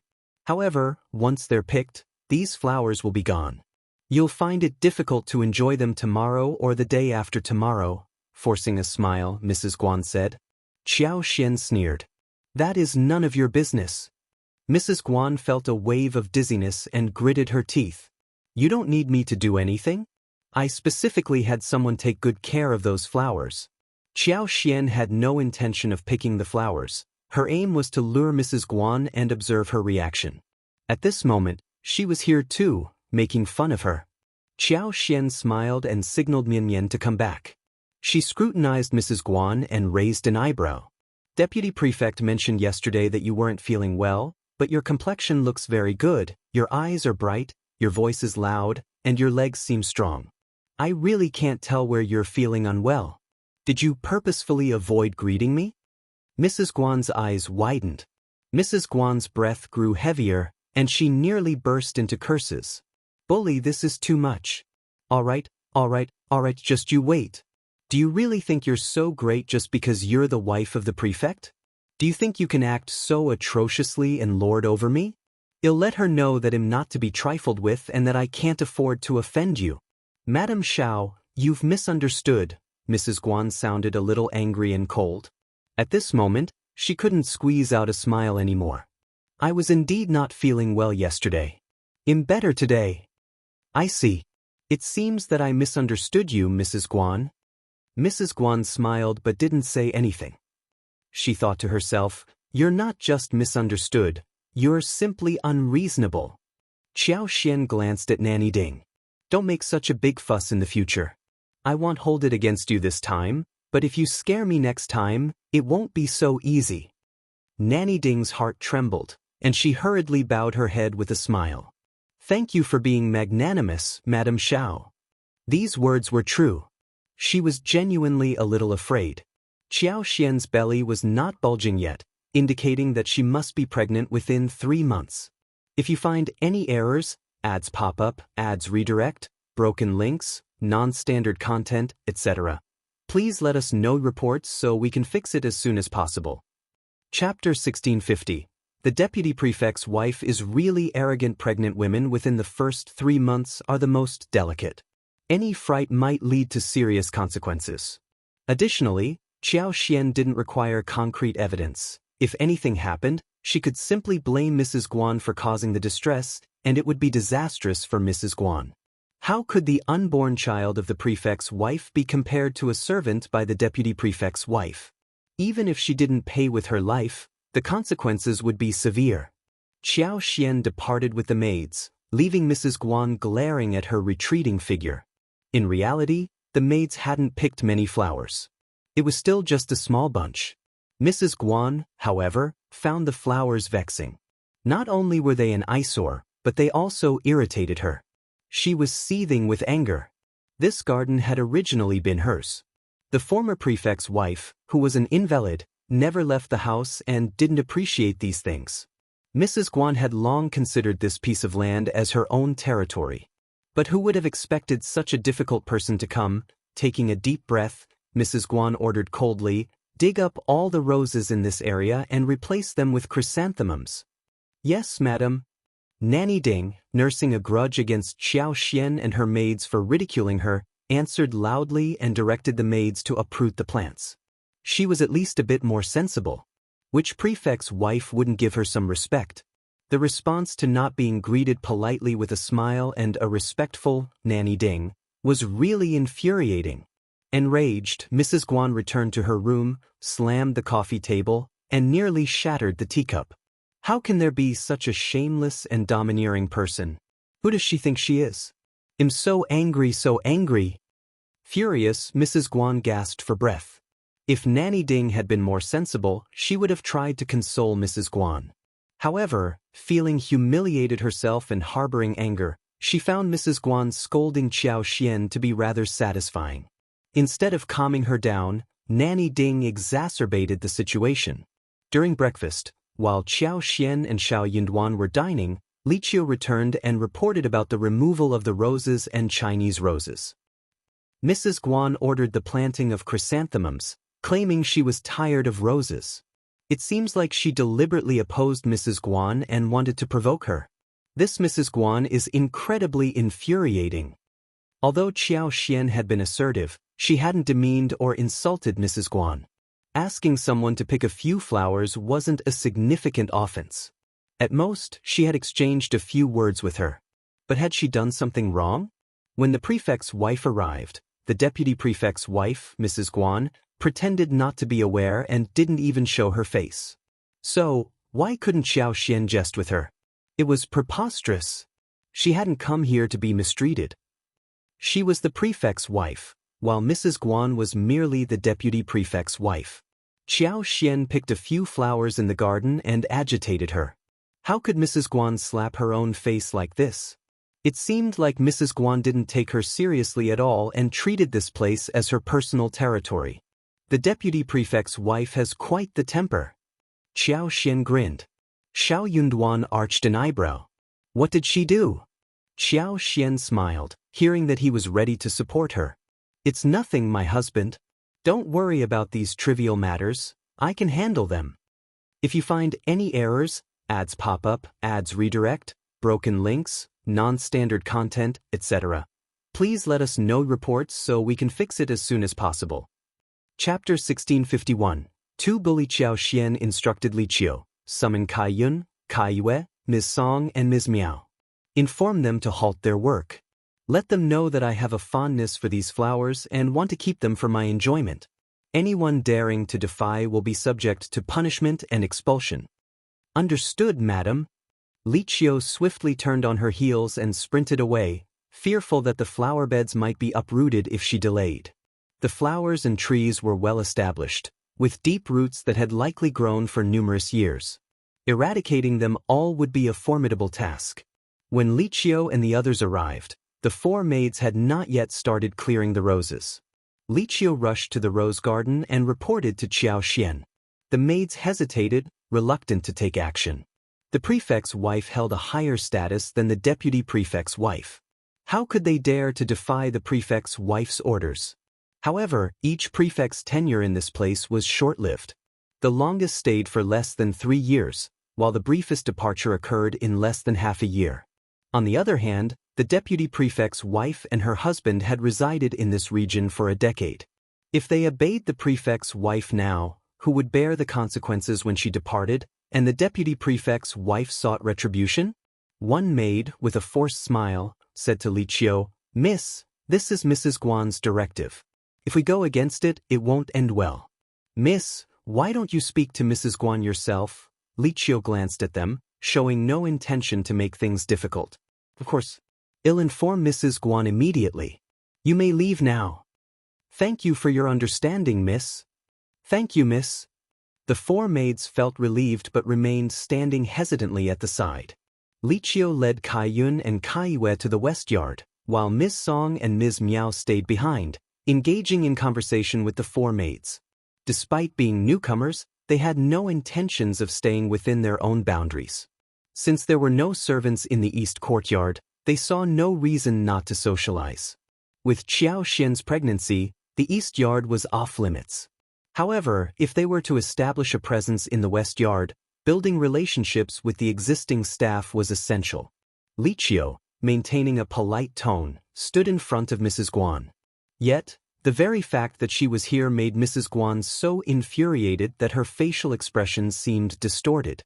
Inwardly cursing, Mrs. Guan pondered how Xiaoxian had boldly contradicted her earlier. She had even reprimanded her servants. Now, she couldn't even remove the flowers she had planted? She was obliged to stay because Xiaoxian liked them? This felt like bullying to Mrs. Guan, an unbearable injustice. Mrs. Guan harbored animosity towards all the prefect's wives, considering them intruders who had assumed her husband's position. She despised this place, so why did they come here? Their disdainful expressions were irksome. Yet, of all the prefect's wives, it was the current woman she loathed the most.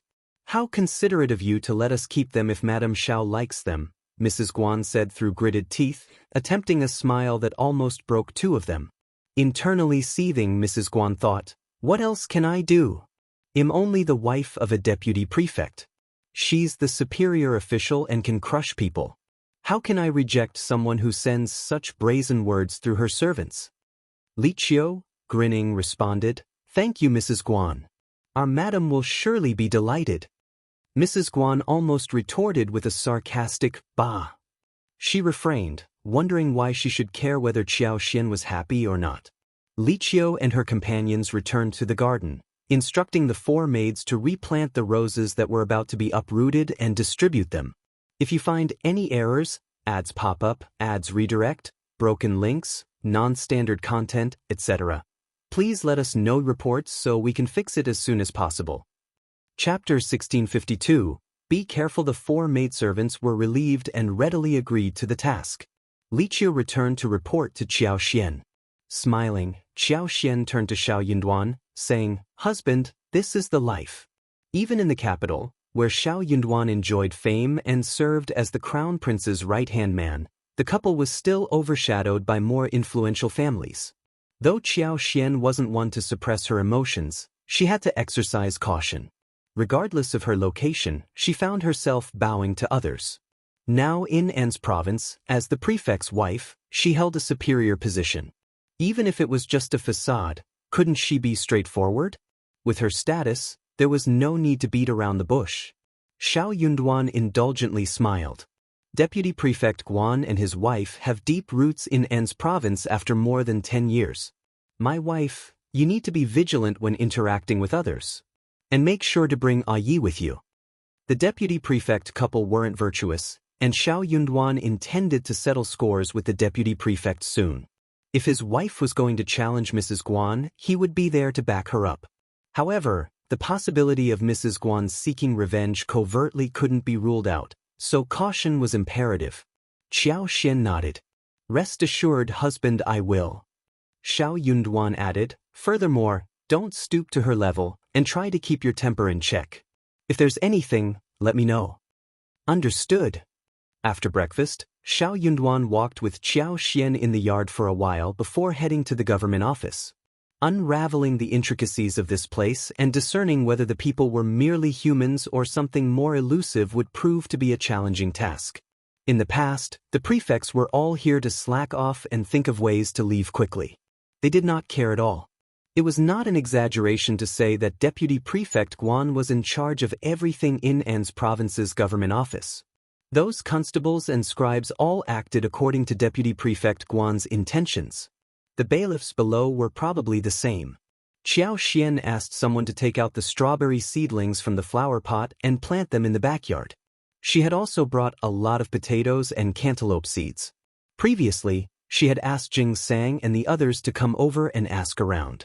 If there were suitable fields, she would buy them. She did not know if she could buy them. Sun Qian went out for a while. When he returned, he brought Jing Sang and the other two back. Qiao Xian was very happy. Jing Sang and the other two were also very happy. After exchanging greetings, they told Qiao Xian everything. The three local big families, the Mei family, the Hua family, the Fan family, and the largest three bandit dens, the Six Ridges Min family stronghold, the Six Harmonies fort of Snail Mountain, and the Tiger Roar Gang Tiger Head stronghold. Jing Sang and the other two had inquired about the latest news, as well as some gossiping news that was unknown if it was true. There were also some stories about this deputy prefect Guan. Qiao Xian listened carefully and asked a few questions from time to time. Some Jing Sang and the others could answer, but some could not. But Qiao Xian knew more about this place now after hearing the details. She would tell this to Xiao Yunduan later. In a swift turn of events, noon arrived, and Xiao Yunduan dispatched a message through a messenger. The note conveyed that he would be leisurely spending time with Deputy Prefect Guan at the clan in front of the governmental office, adopting a nonchalant and casual demeanor. Consequently, he mentioned he wouldn't be returning promptly. If you find any errors, ads pop up, ads redirect, broken links, non-standard content, etc., please let us know reports so we can fix it as soon as possible. Chapter 1653. Buying land. Xiao Xian extended an invitation to Jing Sang, urging him to stay for lunch, and the two continued their conversation afterward. To Qiao Xian's astonishment, they successfully acquired 1,000 mu of land in the southern suburbs. A middle-class affluent family was planning to relocate, selling off all their properties and fields except the ancestral home. Despite the nominal 1,000 mu, the actual area exceeded 1,200 mu. Jing Sang managed to secure the land at a remarkably low price, as those interested in purchasing such vast expanses couldn't afford them. Intrigued by the development, Qiao Xian expressed keen interest in visiting them in a couple of days. Coincidentally, it was the right time of the year to commence planting on the newly acquired land. Additionally, Jing Sang had purchased a sizable house in compliance with Qiao Xian's specifications. It needed to be large and well located. The chosen residence was a spacious one on Huayan Alley, the third street in the eastern part of the city. The courtyard, spanning over 12 mu, boasted 3 entrances and a garden. The new residence was conveniently located, allowing a carriage ride of just over a quarter of an hour to reach the state office. Jing Sang informed Qiao Xian that An's prefecture city was expansive but sparsely populated, with many vacant houses available for sale. Having already arranged for the house to be cleaned, Qiao Xian informed Jing Sang of her plan to visit them the next day. She noticed that Jing Sang and the others were still staying at the inn, prompting her to suggest, "You can move into the house now. It's not too late. Take Liu Fu, Aunt Song, and the others with you. They can stay there as well. Take some time to inspect the garden and consider where to establish a martial arts training ground. It will serve as a training facility in the future." We have Sun Bai, Sun Qian, Yi, and others here now. You don't need to worry. When we require your assistance, Lord will seek it. In case the government office is recruiting, would you mind holding a nominal position? With an official title, they could openly accompany Xiao Yunduan. Both Xiao Yunduan and Qiao Xian couldn't treat them as mere servants, so an alternative justification was necessary. Xianxia agreed without hesitation, adding with a smile, "Well, discuss it with Lord and Madam later. Well, serve as bailiffs." Despite their rough demeanor, being bailiffs seemed fitting. Qiao Xian and Xiao Yunduan had been concerned that Xianxia might be displeased, considering his past as a general. However, he suggested it himself, much to Qiao Xian's amusement. "If you're comfortable with that, it's perfect." Xianxia remained calm, saying, "Madam, you're overthinking. There's nothing to worry about." With that settled, Liu Fu, Ms. Song, and Ms. Miao began to make the move. Xia Sanjiao and his family joined them. Xiao and Qing Lian, not wanting to part, eagerly inquired if they could visit and play with Madame, Li Xia, and Li Qiao more often in the future. Qiao Xian happily agreed, allowing them to stay for a few days before making the move. Excited, the two girls cheered, prompting Liu Fu, Xiao Er, and others to also express their eagerness to stay and play. Qiao Xian responded with a smile. As the group departed, the east courtyard became noticeably emptier. Fortunately, they gained some companions along the way. During the journey, everyone became familiar with each other, providing ample opportunities to observe their behavior and temperament in various situations. If you find any errors, ads pop up, ads redirect, broken links, non-standard content, etc., please let us know reports so we can fix it as soon as possible. Chapter 1654. The seed. They were all carefully chosen, ensuring that Ms. Song and her team wouldn't be short-handed during their absence. Within the expansive mansion, Ms. Song and Ms. Miao were preparing meals for everyone, while Xia Sanjiao and his family took care of various menial tasks. If the need arose, they could easily acquire 3 or 4 additional servants in the future. Prior to their departure, they instructed someone to keep an eye on the city gate. Upon the anticipated arrival of Wu Guan and the others in 2 days, they were to be directed straight to the mansion. Zheng Sang agreed to each instruction. As he was about to leave, Zheng Sang hesitated briefly before deciding to share. "Madam, there's something I heard through hearsay. I can't vouch for its accuracy, but I believe it's best to inform you. Please take it casually, indifferently. A few days ago, I accidentally overheard some news. It appears that there might be an issue with the spring plowing seeds in An's province this year.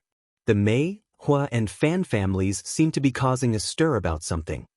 This could be a significant matter, and if mishandled, it might lead to a substantial problem. I intended to inquire further, but I couldn't uncover any concrete information. Therefore, am uncertain if it's true or not. Nonetheless, please advise my lord to exercise caution. If this information holds true, there's a high probability it might be targeted at him." Qiao Xian was taken aback and sincerely bowed to Zheng Sang. She addressed him seriously, "Thank you, Brother Zheng. This news is of utmost importance to us." "Hey, don't. Zheng Sang hastily moved aside, smiling in embarrassment. "Madam, please don't be like this. How can I accept this? Besides, I can't confirm the authenticity of this information." Qiao Xian shook her head with a smile. "Even if it turns out to be false, Brother Zheng, you have served as a valuable reminder for Lord. I am grateful to you as well. We must remain vigilant about this matter and make the necessary preparations." Feeding the people was a paramount concern. Without sustenance, all other considerations became inconsequential. Spring plowing was the most important thing of the year for the commoners. If anything went wrong, then DeputyPrefect Guan, who was always smiling, and the 3 big families, who were obviously not to be trifled with, would do something behind the scenes, and Xiao Yunduan would be put in a passive position. This was very dangerous. Zheng Sang had reminded them of something important, so Qiao Xian was very grateful that they had more time to prepare. Zheng Sang felt even more self-conscious upon hearing her gratitude. "It's the least I can do." Xiao Yunduan returned before 3 in the afternoon. Having just arrived at the government office, he sensed countless pairs of eyes observing his every move from a not-too-distant vantage point. They meticulously analyzed each action, extracting numerous details about him. There was no immediate need for him to plunge into overtime upon arrival and inquire about everything. Aware that Mrs. Guan might have propagated rumors of Qiao Xian's supposed arrogance, he chose to adopt a more laid-back approach. Consequently, he gathered everyone for a morning meeting, engaged in a casual conversation with Deputy Prefect Guan, and enjoyed a leisurely meal. In the afternoon, he lingered for a while, perusing some inconsequential documents before heading back. Recognizing the value of a measured pace, Xiao Yunduan saw no urgency in hastening matters at the government office for a day or two. More haste, less speed. There had to be a way to find relaxation. His wife and the child in her womb needed his care even more. If you find any errors, ads pop up, ads redirect, broken links, non-standard content, etc., please let us know reports so we can fix it as soon as possible. Chapter 1655. Qiao Xian is really calm. Qiao Xian was overjoyed to see him back. For pregnant women, nothing was more precious than the company of their loved ones. She asked with a smile, "Aren't you busy, husband?" Her joy multiplied when she heard his sweet assurance that her company was more important, choosing to accompany her in the afternoon. The sunlight was radiant at this hour, with several large trees in the garden casting a broad shade, their thick branches reaching up. Feeling the confinement of staying indoors during the vibrant spring, Xiao Yunduan decided to join Qiao Xian in the garden. Li Xia and the others thoughtfully brought out a long bamboo couch, placing it in the shady spot of the garden. A small coffee table adorned with a beautiful tablecloth held an array of treats, fruit plates, pastries, snacks, and candied plums. A small stove nearby crackled with burning charcoal, and a copper kettle emitted white steam. Li Xia efficiently brewed tea and served it to them. Kai Yue and the other little girls giggled and played around, engaged in cheerful activities with grass. Mrs. Guan, keeping an eye on the east yard, knew about Qiao Xian and Xiao Yunduan's activities. Despite her annoyance, Mrs. Guan had resolved not to divulge any details about the east courtyard, forcing herself to eat until full. She concealed her frustration, sneering at Nanny Ding and mocking Qiao Xian for being pretentious and disgusting. Qiao Xian and Xiao Yunduan had strategically chosen a location with no cover around the tree, preventing anyone from hiding or eavesdropping. This only added to Mrs. Guan's irritation. In high spirits, Qiao Xian settled down with Xiao Yunduan, updating him on Zheng Sang's visit. Xiao Yunduan was surprised to learn that Zheng Sang had already purchased a house and fields, prompting a smile. Brother Zheng is indeed very capable. Qiao Xian beamed. I mentioned that I would visit the mansion tomorrow. Are you busy? Not at all. I'll accompany you. Xiao Yunduan immediately agreed. That's wonderful. They exchanged smiles. Qiao Xian proceeded to share all the information Zheng Sang had conveyed to her. While Xiao Yunduan couldn't verify its accuracy, the details weren't far-fetched. Even Xie Jingrong, unaware of the latest news, would find this information crucial. Xiao Yunduan's demeanor turned serious upon hearing about the seed issue.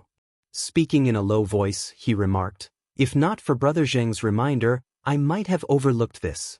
Spring plowing is imminent, and it's indeed a critical matter. Any mishap could lead to civil unrest, and that's no trivial matter." Although they were distanced from the capital, making it less likely for the princes to target him as before, they might seize this opportunity to harm him. Qiao Xian reassured him gently, "Now that we're aware, we have ample time to make arrangements. Money is not an issue for us. Why don't we procure additional seeds?" Remaining calm, Qiao Xian continued, "Perhaps due to the pregnancy, my space hasn't shown signs of upgrading, and the land hasn't expanded further. However, the fertile farmland in my space still amounts to 4,000 mu.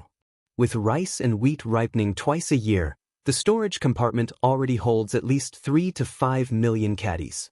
Even if a problem arises, we can discreetly use it as advanced seeds, ensuring a better yield than those outside. If you find any errors, ads pop up, ads redirect, broken links, non-standard content, etc., please let us know reports so we can fix it as soon as possible." Chapter 1656. New Manor. Xiao Yunduan nodded, pondered for a moment, and suggested, "It seems we need to send a trustworthy individual to Yuzhang and seek Brother Yuzhang's assistance." The Yuezheng family boasted extensive connections in the business world, making them an ideal source for procuring seeds with sufficient funds. While Qiao Xian considered Zhao Shu reliable, she acknowledged that Yuezheng Xiao's expertise in business surpassed his. Since Xiao Yunduan had no intention of asking Zhao Shu for help, she opted not to mention him.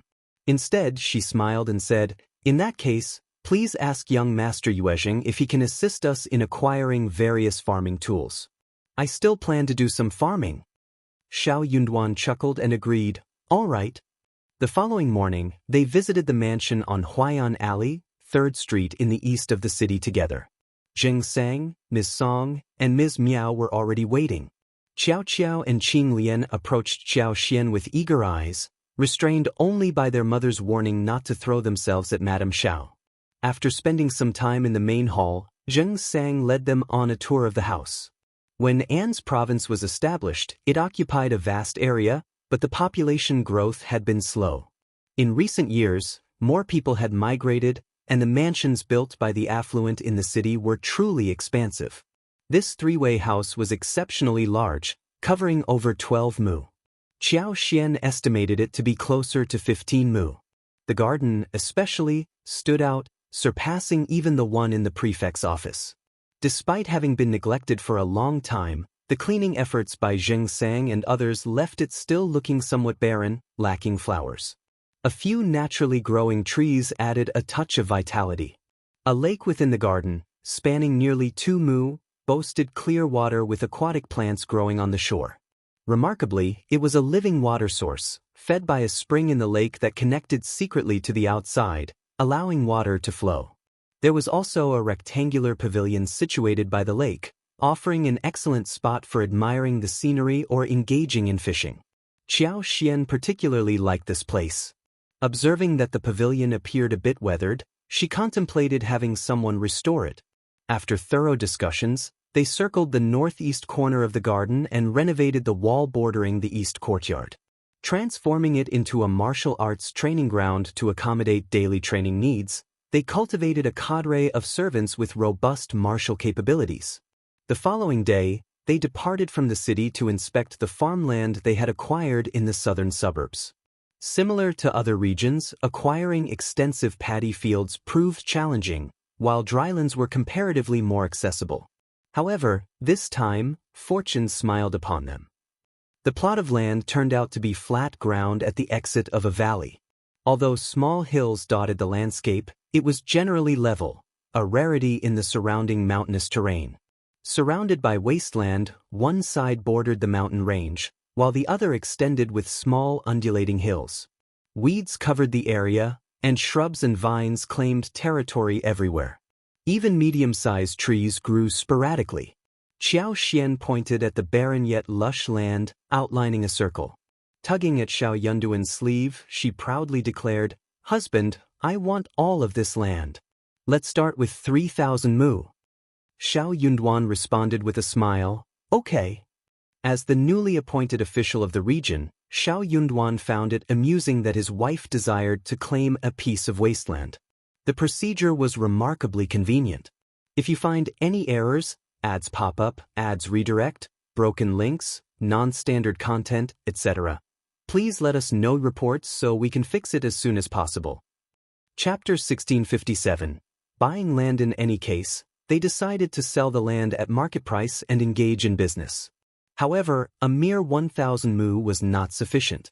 Even 4,000 mu wasn't much, considering the limitations on developing plots suitable for easy farming. High mountains made cultivation inconvenient. Qiao Xian envisioned cultivating potatoes across the land. She aimed to elevate the status of potatoes in this region. Potatoes had proven to be highly productive. Both Lu Min and Gu Zhio had achieved commendable results and earned praise from the imperial court. Upon completing their 3-year terms, promotion for the duo was almost certain. Despite An's province's vast marshes, the scarcity of fertile fields resulted in insufficient food production. Promoting potatoes could potentially alleviate the food shortage. While 4,000 mu fell short of meeting their needs, it sufficed as a demonstration plot. Wu Guan and the others, including Xianxia, were present that day. They relocated to a house 500 meters away in Huayan Alley and went to the state office to meet Xiao Yunduan. Xiao Yunduan informed them of his intention to send a letter to Yuzhang, and he requested they organize a trip for its delivery. Xianxia volunteered to go and promised to bring along another person. The journey to Yuzhang would take merely 2.5 days. Indeed, An's prefecture city was close to Yuzhang province city, only 500 miles away. However, the rugged mountain paths extended the travel time. Otherwise, it could be covered in less than 2 days. Xiao Yunduan agreed without objection, handing the carefully prepared letter to Xianxia. He confirmed his departure for the following morning. In addition to purchasing 3,000 mu of flat land, Xiaoxian also acquired 50,000 mu of wilderness. Upon discovering this, Deputy Prefect Guan and Mrs. Guan burst into laughter, nearly dropping the teacups in their hands. How naive! They've even bought such a worthless piece of land. I wonder what they plan to do with it. The couple mocked Xiaoxian and Xiao Yunduan for a while. Mrs. Guan couldn't help but comment, those lands might not be worth much individually, but altogether, those 50,000 mu of wilderness amount to 50,000 taels of silver. And the large house in the east of the city, 2,000 taels of silver, along with thousands of mu of wasteland. That adds up to 60,000 taels of silver, doesn't it? They bought so many things on the day of their arrival. Ms. Qiao's set of mahogany furniture isn't cheap, and the tea table is made of inlaid snails. How do they have so much money? Deputy Prefect Guan felt a bit uneasy when she mentioned this. An's province was in turmoil, with numerous demands for money, yet his income was limited. Despite accumulating some wealth over the years, he didn't possess 100,000 taels of silver. The new prefect had only been there for a few days, and he had already spent nearly 100,000 taels of money.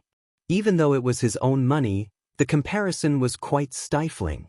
Deputy Prefect Guan pondered further, they're buying houses and land. Could it be that they plan to settle in An's? Mrs. Guan grew even angrier, sneering, that depends on whether they have the capability to stay here. Deputy Prefect Guan nodded in agreement. Madam, you're right. I think they've been here for a few days.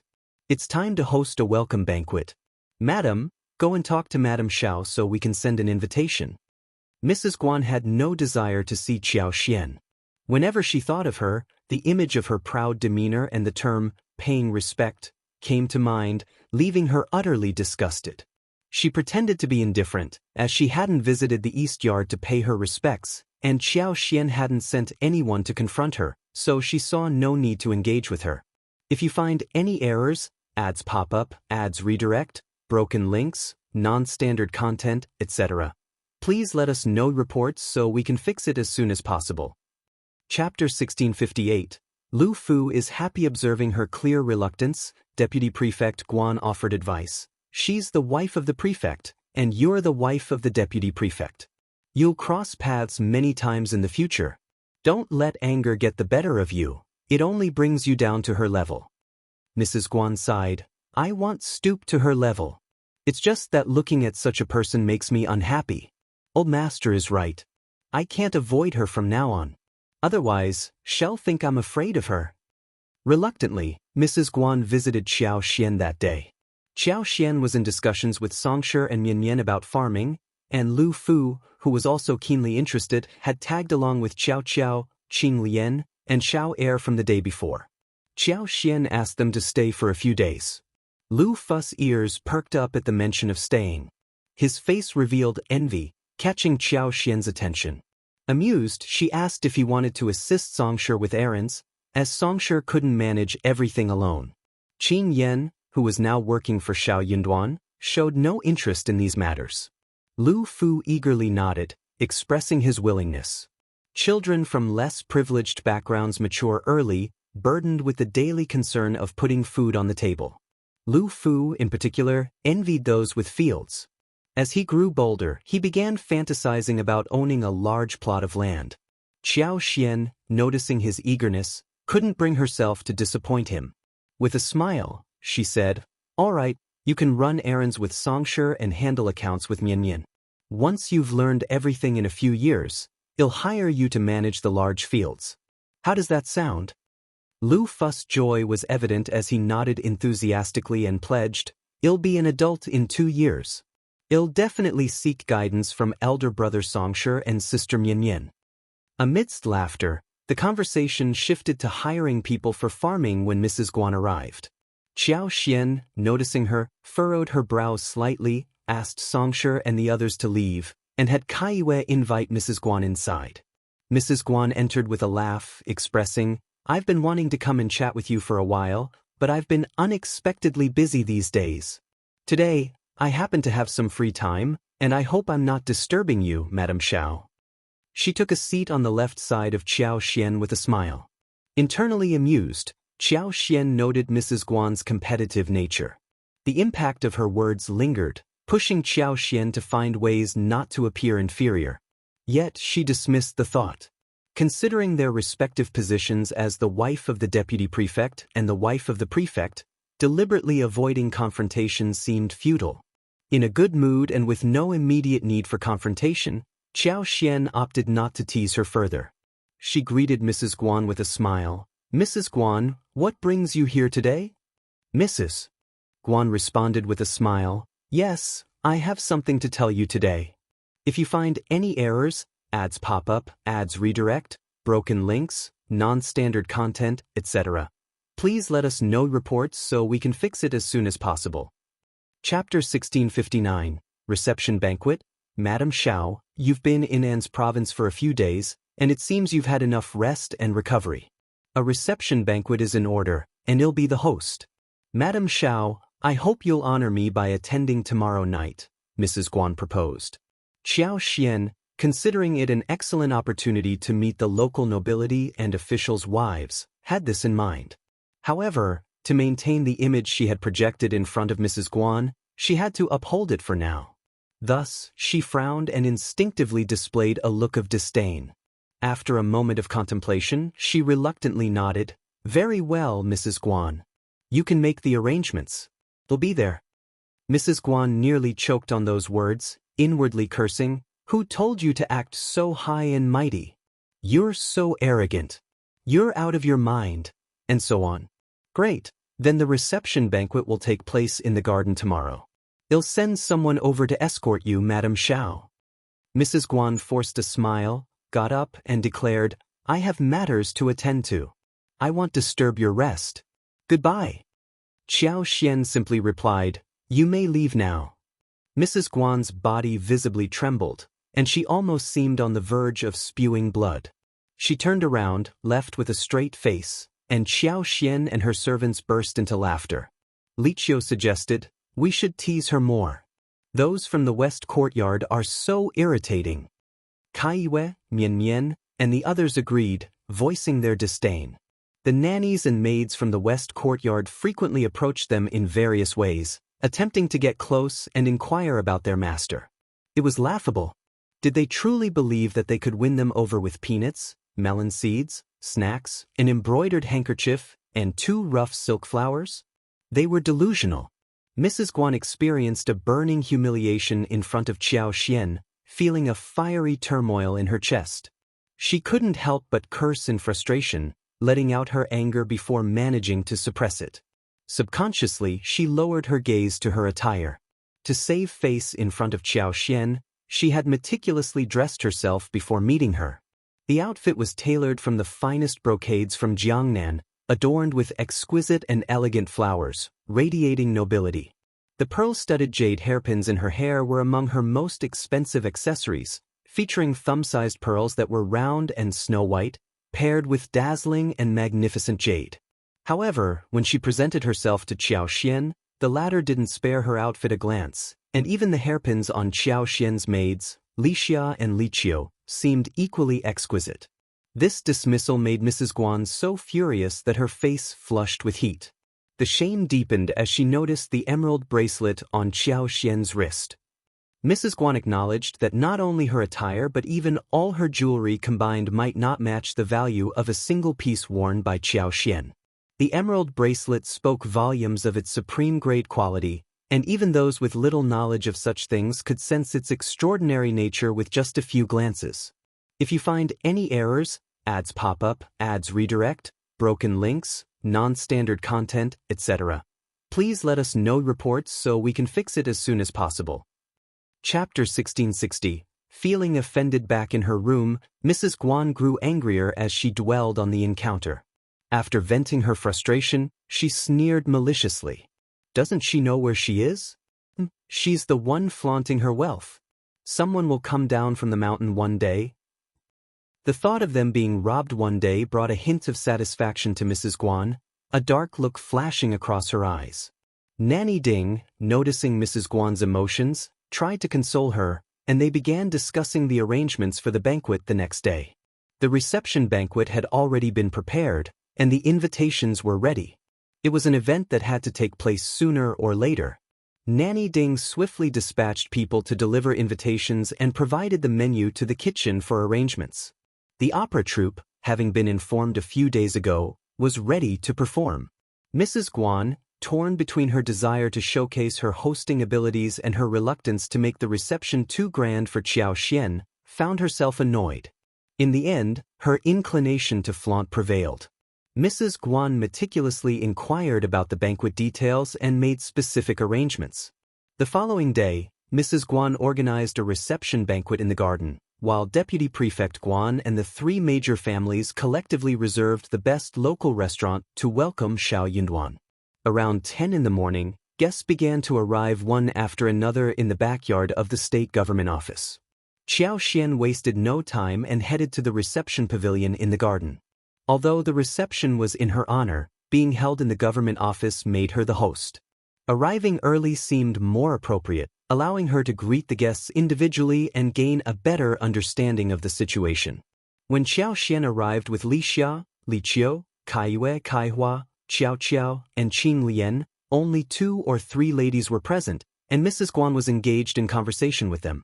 Upon noticing Xiao and her attendants approaching, Mrs. Guan's smile froze, and an instinctive feeling of territorial violation crept in. Strangely enough, she hadn't experienced this sensation even when other prefect wives visited. Or if she did, it was fleeting and quickly dissipated. Yet, the intrusion of Madame Xiao into her perceived territory was particularly potent for Mrs. Guan. It almost overwhelmed her, causing her to suppress a smile and curse inwardly. Mrs. Guan took a deep breath, glanced at the 3 ladies, and forced a smile. This is Madame Xiao. Let's welcome her. As they approached, Mrs. Guan chuckled. The guests haven't arrived yet, but here you are. A distinguished guest like you should be the grand finale. Xiao smiled in response.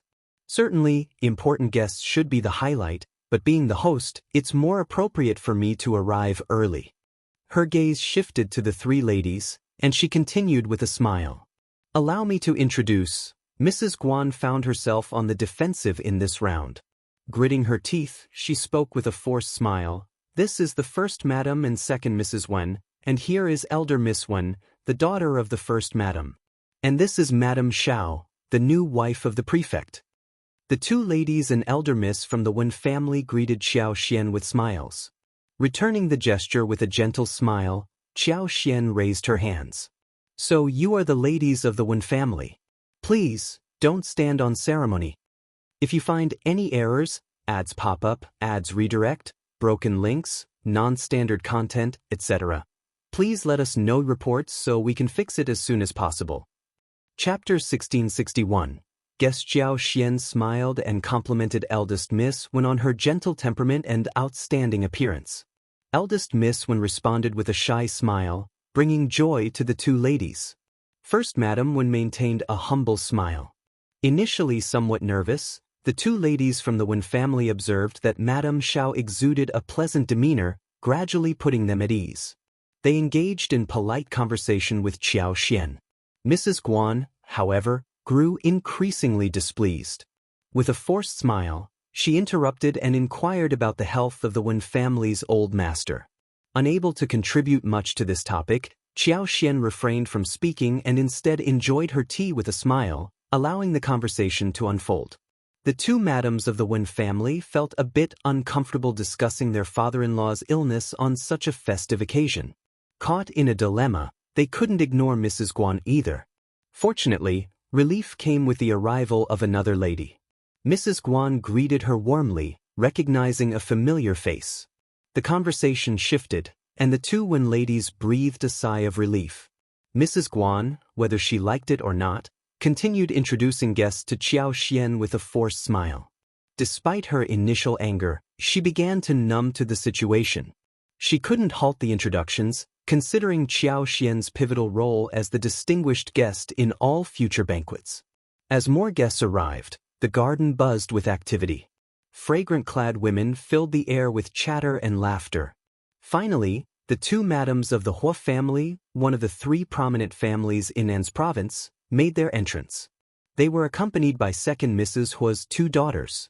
First Madame Hua had only two sons and no legitimate daughters, but she had three concubine daughters, none of whom accompanied her to the gathering. As one of the three major families, the Hua family held a higher status than the other clans. Upon the arrival of the two madams from the Hua family, the other madams stood up, offering warm greetings to demonstrate their respect. Even Mrs. Guan unconsciously became more polite and displayed a kinder smile. The two madams Hua secretly reveled in their elevated status. With the longest history in An's province and deep roots, the Hua family considered themselves unrivaled. Even officials' wives were courteous, a sign of the respect they commanded.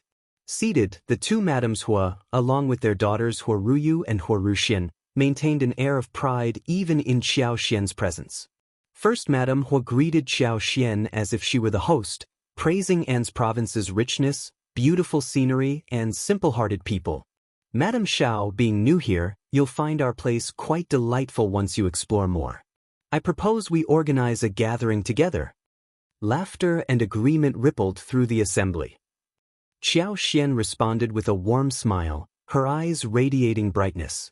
First Madame Hua, your words make it sound enticing. I'm genuinely interested. I plan to explore the area soon, and we can certainly arrange a celebration together.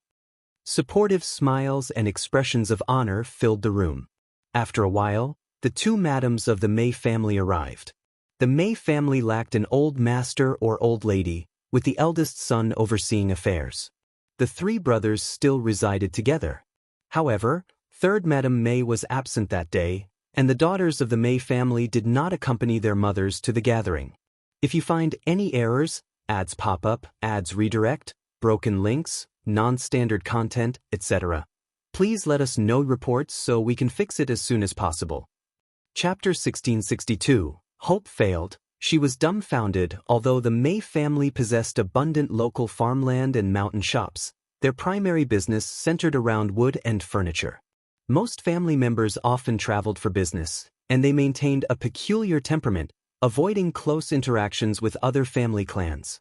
They preferred solitude, distancing themselves from social engagements. The three brothers of the Mei family were formidable individuals. If provoked, they wouldn't engage in open disputes. Instead, the offending family would gradually experience hardships, ultimately reaching a point of ruin. These repercussions appeared unrelated to the Mei family on the surface. Initially, nobody suspected the Mei family's involvement. However, over time, a few discerning individuals began connecting the dots, sharing this information among the prominent families. Soon, none dared to easily offend the Mei family. Outwardly, the Mei family maintained an air of calmness, behaving as if they were never involved in anything sinister. The two Mei family ladies courteously greeted Xiaoxian, the prefect's wife, and then took their seats without further conversation. Exchanging pleasantries seemed unnecessary. However, no one dared to disregard or underestimate them. Several madams smiled, taking the initiative to greet the Mei family. Xiaoxian, not rushing to establish connections, observed the Mei family's distinctiveness. Indeed, they differed significantly from other families. Mrs. Guan felt a bit disappointed. She had anticipated witnessing a spectacle. After all, Xiaoxian's arrogance and conceit left no room for anyone to save face. How could she tolerate any perceived disrespect from the two Mei family ladies? If she dared to confront them publicly, they would respond with an unyielding attitude. Moreover, they would undoubtedly use their influence to bring harm upon both her and the prefect. However, this was the characteristic nature of the Mei family. To Mrs. Guan's surprise, Xiao displayed no reaction at all. There was no indication of her intending to argue with the Mei family ladies, nor did she exhibit any signs of anger towards them. Disappointed and a bit dumbfounded, Mrs. Guan suddenly recalled that Madame Xiao appeared different from what she had observed in the past. No, it wasn't just a seeming difference, it was an outright change. Previously, Madame Xiao had consistently presented herself in an annoying manner. Yet today, she greeted everyone with smiles, gentleness, and amiability. Mrs. Guan grew even more infuriated, internally scolding Qiao for putting on a facade and pretending to be someone she was not. She now understood that Madame Xiao was deliberately here to embarrass her and make her unhappy. She wasn't alone in this realization. Even her husband, Lord Xiao, seemed to be picking a fight with her and her old master. Mrs. Guan's determination to fight back surged, and she sneered inwardly. Lord Xiao and Madame Xiao held no sway in En's province. If they wanted trouble as soon as they arrived, then she wouldn't hold back. The final guests to arrive were the madams and young ladies of the Fan family. The Fan family, along with the Hua family and the Mei family, constituted the three major families in An's province. Currently led by Old Lady Fan, the Fan family had 2 sons and a daughter. Old Lady Fan cherished her daughter greatly and couldn't bear to see her married off. Fearing potential mistreatment in another family, she took it upon herself to find a suitable husband for her. This decision had surprised many. Nevertheless, as long as the Fan family was willing, there were individuals eager to offer their sons as potential matches to gain a powerful in-law like the Fan family. Others had no grounds for objection, and they congratulated the couple during the wedding banquet, saying, "Congratulations. If you find any errors, ads pop up, ads redirect, broken links, non-standard content, etc., please let us know reports so we can fix it as soon as possible." Chapter 1663, biased in this direction as for the 2 sons of the Fan family, now known as First Old Master Fan and Second Old Master Fan, along with their respective wives, it was none of their concern. Upon hearing the news, Qiao was equally surprised. Doting on a daughter didn't seem to be that straightforward. If he truly favored his daughter, then it was imperative to instill in her the qualities of discernment, knowledge, talent, responsibility, courage, and intelligence. Qiao believed in providing her with adequate protection and support, ensuring she possessed the skills to navigate through life's challenges wherever she went. In the best-case scenario, she would lead a content and fulfilling life. This, Qiao considered genuine love for a daughter. Yet, the fact remained that he favored his daughter over his 2 sons. Despite having 2 sons, he chose to keep his daughter at home in pursuit of a suitable son-in-law. In the context of ancient times, was this truly an expression of paternal affection? Had he considered how his sons and daughters-in-law would treat his daughter in his absence? Qiao found his bias towards his daughter somewhat peculiar. Even if they were reluctant to let their daughter face challenges in her in-laws' house, they could have provided more dowry and support for the couple within the Fan family's influential background. They doubted that with the Fan family's status and local influence, the in-laws would dare to separate the couple. Upon learning that Old Lady Fan was perceived as conceited, prideful, and arbitrary, Qiao wasn't surprised. Such a temperament was inconsistent with taking such drastic measures. Today, the Fan family had dispatched the first Madam, second Mrs. Fan, along with second Mrs. Fan's 2 daughters, Fan Jing and Fan Xiu. Additionally, the young Madam of the Fan family, Bai Rurui, and her daughter were present. While First Madam Fan had a legitimate son, Fan Yuzong, the second branch of the family lacked a son, even from a concubine. Fan Rian and her husband had a son, Bai Mo, who was only 2 years younger than Fan Yuzong. This time, the atmosphere within the Fan clan was even more vibrant. Madam Lady Qiao had consistently exhibited arbitrary behavior, leveraging her seniority with an air of arrogance and narrow-mindedness. Regardless of the banquet, she would invariably be the last to arrive, a habit that permeated the entire Fan family of women. Today was no exception, and everyone had grown accustomed to it. Mrs. Guan warmly welcomed them and introduced Xianxia with a smile. Before first Madame Fan and second Mrs. Fan could utter a word, Fan Ruyin broke into laughter. I never imagined Madame Xiao to be so young. Lord Xiao is indeed youthful and promising. Anzizu is fortunate to have him as an official. Madame Xiao exudes demure charm, and I feel an instant connection with her. First Madame Fan and second Mrs. Fan exchanged glances, offering smiles that seemed to affirm Fan Ruyin's words. However, a discerning eye could detect a lack of genuine warmth in their expressions. It was clear they were compelled to go along with and support Fan Ruyin, demonstrating a silent understanding between the two. Xianxia maintained a polite smile, responding to the seemingly spoiled Fan Ruyin. However, Xianxia had no interest in engaging with such a self-righteous individual. Establishing genuine friendship with someone of such demeanor appeared nearly impossible. Either one's status had to significantly surpass hers, eliciting wholehearted flattery, or there was little room for equal footing. Chapter 1664. What a prodigal! If your status is inferior to hers, she will undoubtedly view you with disdain, treating you merely as a lackey to be summoned and manipulated at will. Furthermore, dealing with such an individual could be precarious due to their small-minded nature.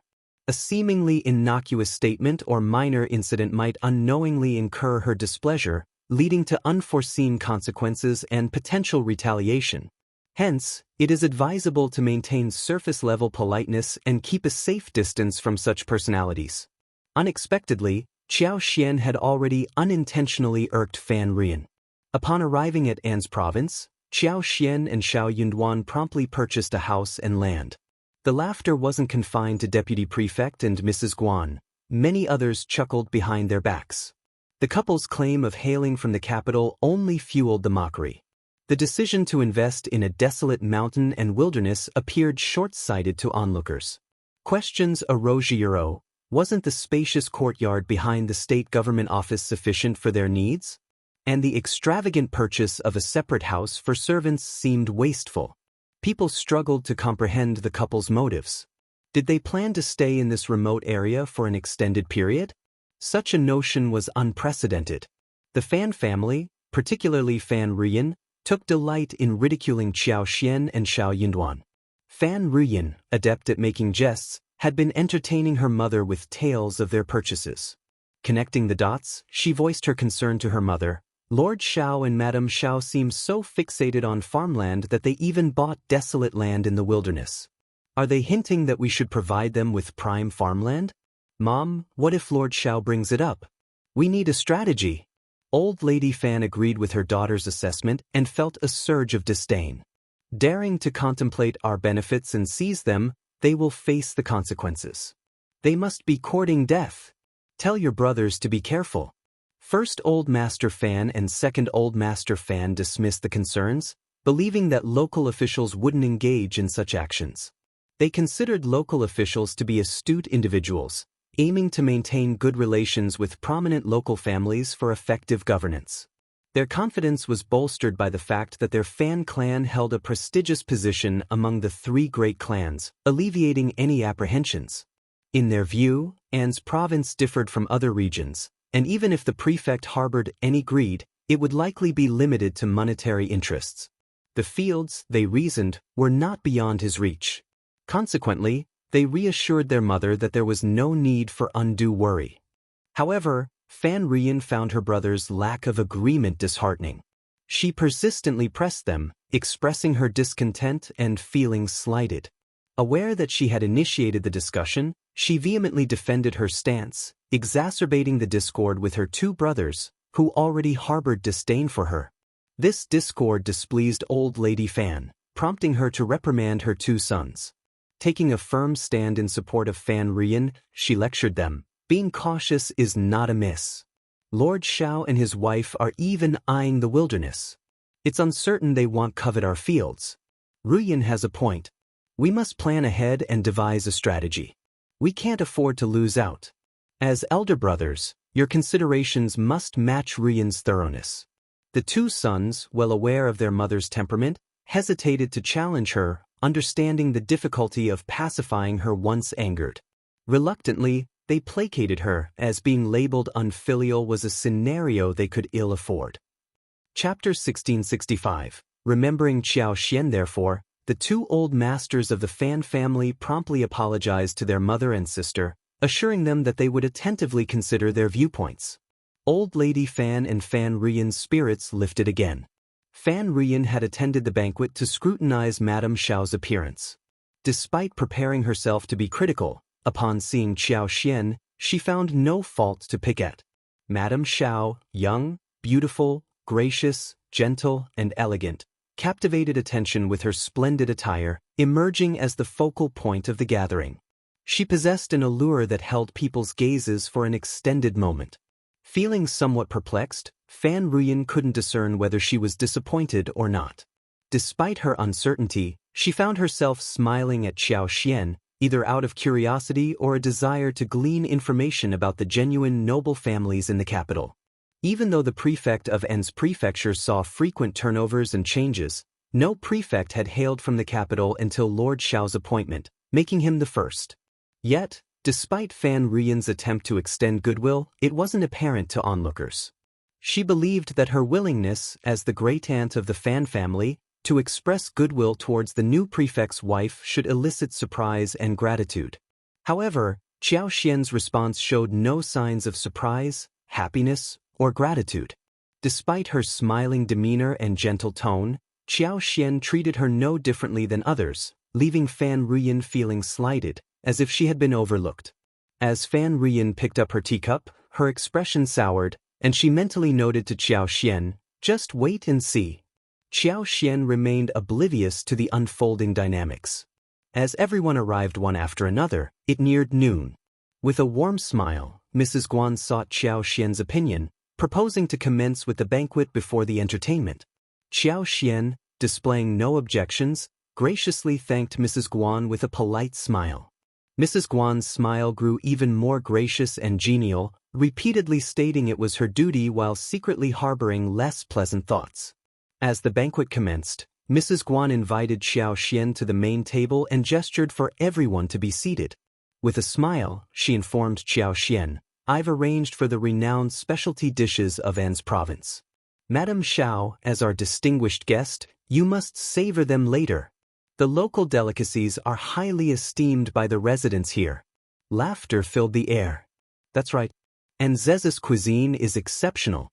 Madame Xiao, you must give it a try and see how much you enjoy it. Madame Xiao is sure to be pleased." Observing the peculiar smiles on everyone's faces, Xiao couldn't help but wonder about the enigmatic culinary surprises Mrs. Guan had in store. Intrigued, she remained unfazed. If Mrs. Guan anticipated her discomfort or an embarrassing situation, she would likely be disappointed. Xiao had encountered and tasted many unusual dishes that were beyond Mrs. Guan's imagination. Before the first dish made its appearance, an unpleasant odor wafted through the air. Wuxia and Qiao were the ones serving Xiao, while Kaihua, Qiao, and Xianxia were stationed elsewhere with Mrs. Guan's proficient maids and servants. Chapter 1666. Who wouldn't like to watch the show? Upon catching the pungent odor of the fish, both Wuxia and Qiao frowned, directing annoyed glances at Mrs. Guan. Their irritation stemmed from the perceived bullying they felt from Mrs. Guan. In their view, using local dishes as a pretext was just an excuse. How could Mrs. Guan dare to serve something like this to Madame, especially considering her pregnancy? Madame hadn't experienced morning sickness during her pregnancy, thanks to her robust health and the attentive care provided by Lord. His meticulous concern extended to every aspect of Madame's life, particularly her diet, where he maintained an unwavering vigilance. Madame's recent diet had been a collection of light and delectable dishes, with a variety of soups prepared daily to ensure she didn't lose her appetite. In stark contrast, Mrs. Guan had orchestrated a foolish attempt to serve something unconventional. Xiao's composed expression only fueled Mrs. Guan's inner sneer, finding solace in Wuxia and Qiao's visible discontent. Curling her lips, Mrs. Guan introduced the fish to Xiao with a warm smile, claiming it as Nz's secret stinky fish, reserved for the most esteemed guests, emphasizing Madame Xiao's importance. Madame Xiao, be our guest and have a taste of this exclusive delicacy. The laughter from the other ladies echoed Mrs. Guan's sentiment. However, it was apparent to everyone that outsiders might find this dish challenging to appreciate. Typically, if such a unique dish were to be served, it would be explained to the esteemed guests beforehand.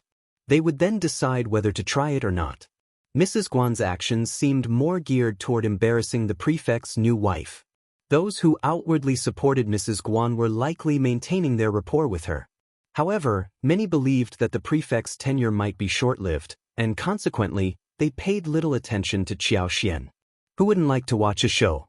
Fan Rian took particular delight in the situation, relishing the hope that Qiao Xian would embarrass herself.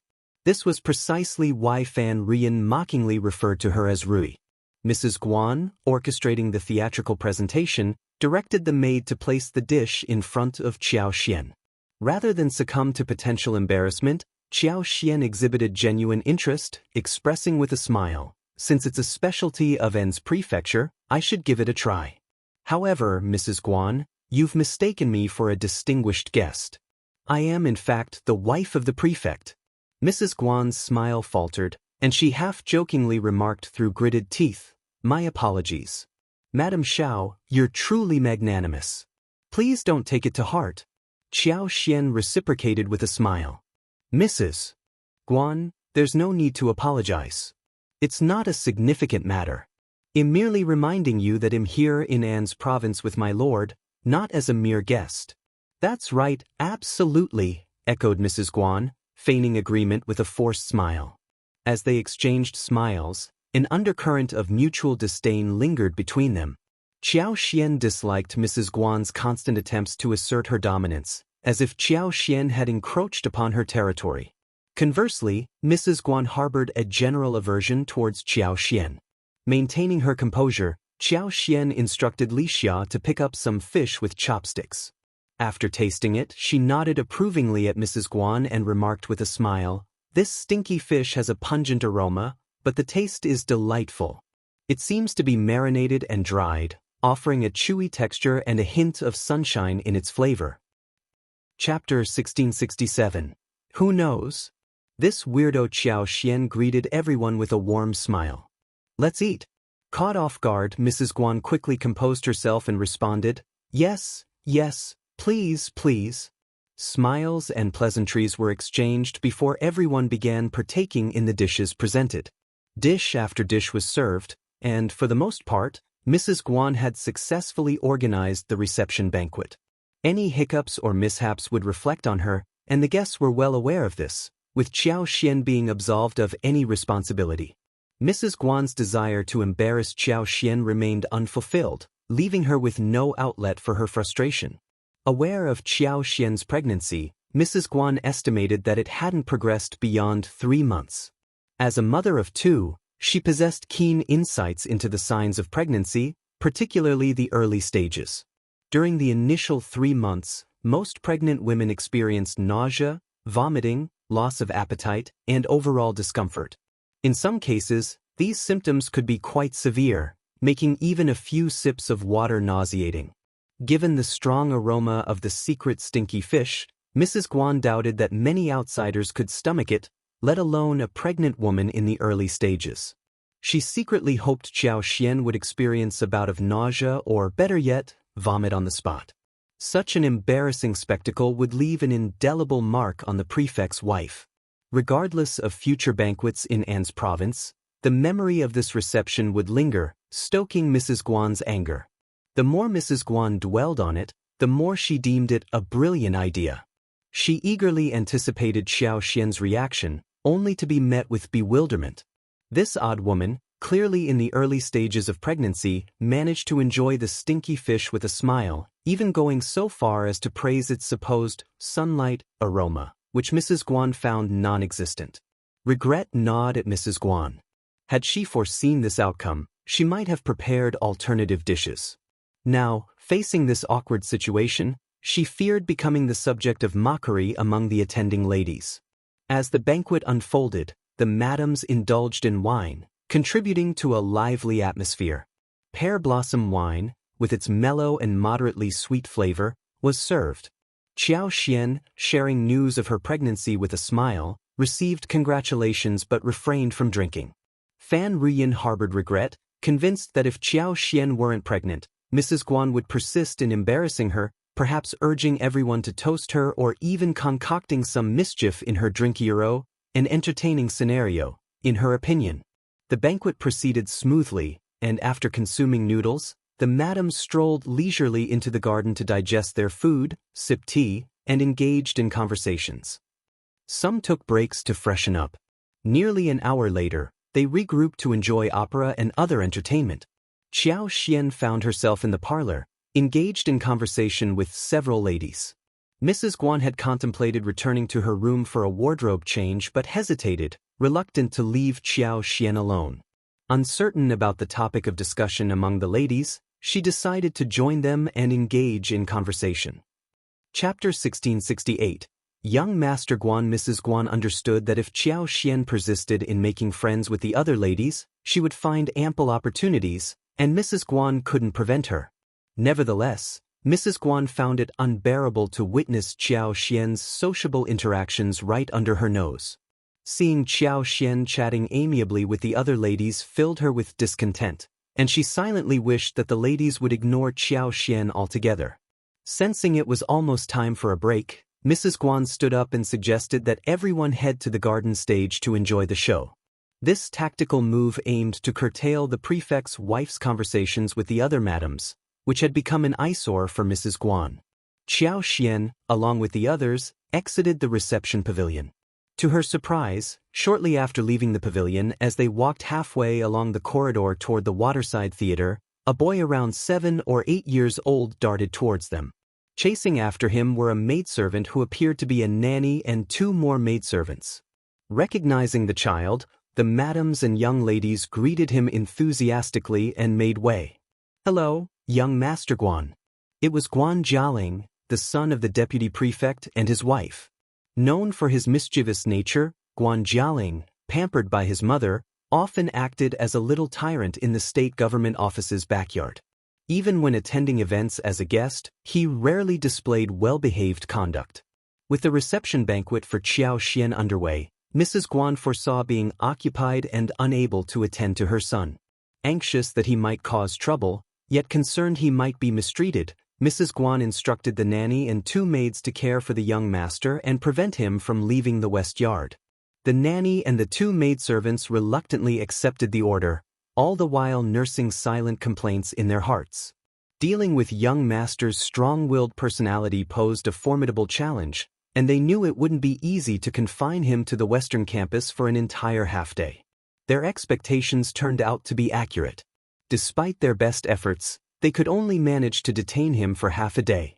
After lunch, all attempts to restrain him proved futile. Small in stature but surprisingly strong, he resisted any attempts to control him physically.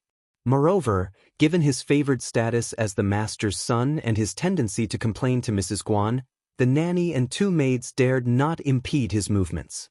Fearing repercussions if he reported their actions to Mrs. Guan, they opted to avoid any confrontation. Besides, having been on the receiving end of his physical aggression for no apparent reason before, they deemed it not worth the trouble. Resigned to the situation, the nanny and the 2 maidservants accompanied him beyond the west courtyard, allowing him to frolic in the expansive garden. Children, inherently energetic, were especially exuberant when mischievous. Considering they were within the estate's grounds, the nanny and maidservants exercised leniency, taking advantage of the moment to rest. To their surprise, in the blink of an eye, Guan Jialing had vanished. Upon spotting him, the nanny observed him heading towards Madame Xiao's reception banquet and hastened to catch up.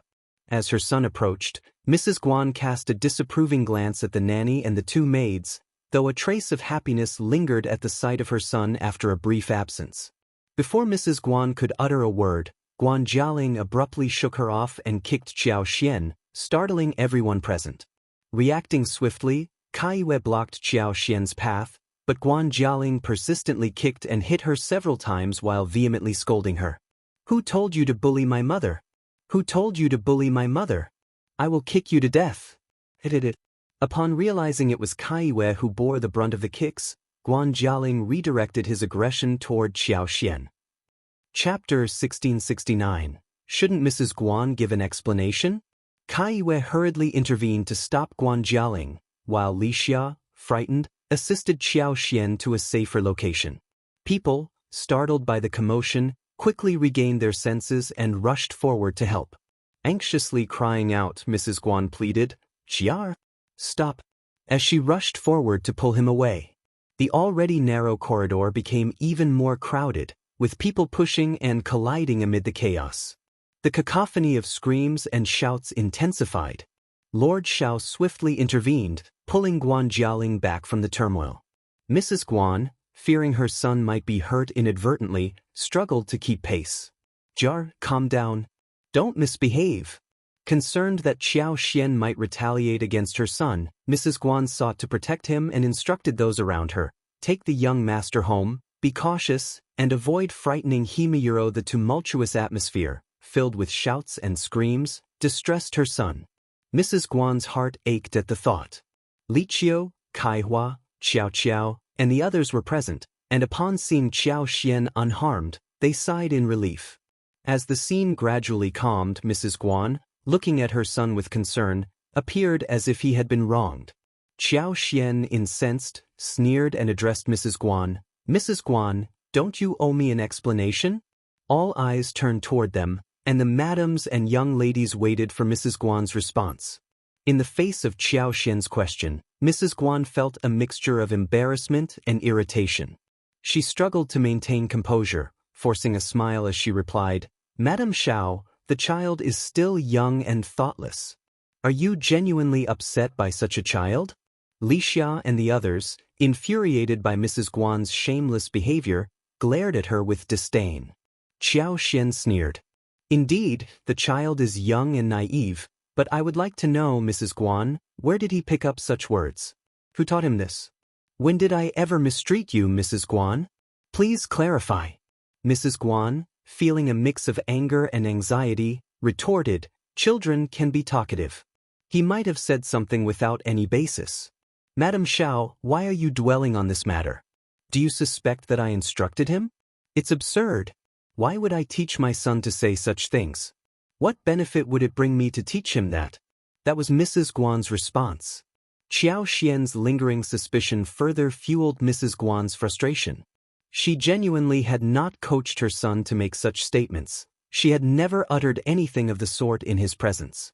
Puzzled as to why her son had intervened on her behalf, she speculated that the nanny and maidservants might have shared something with him.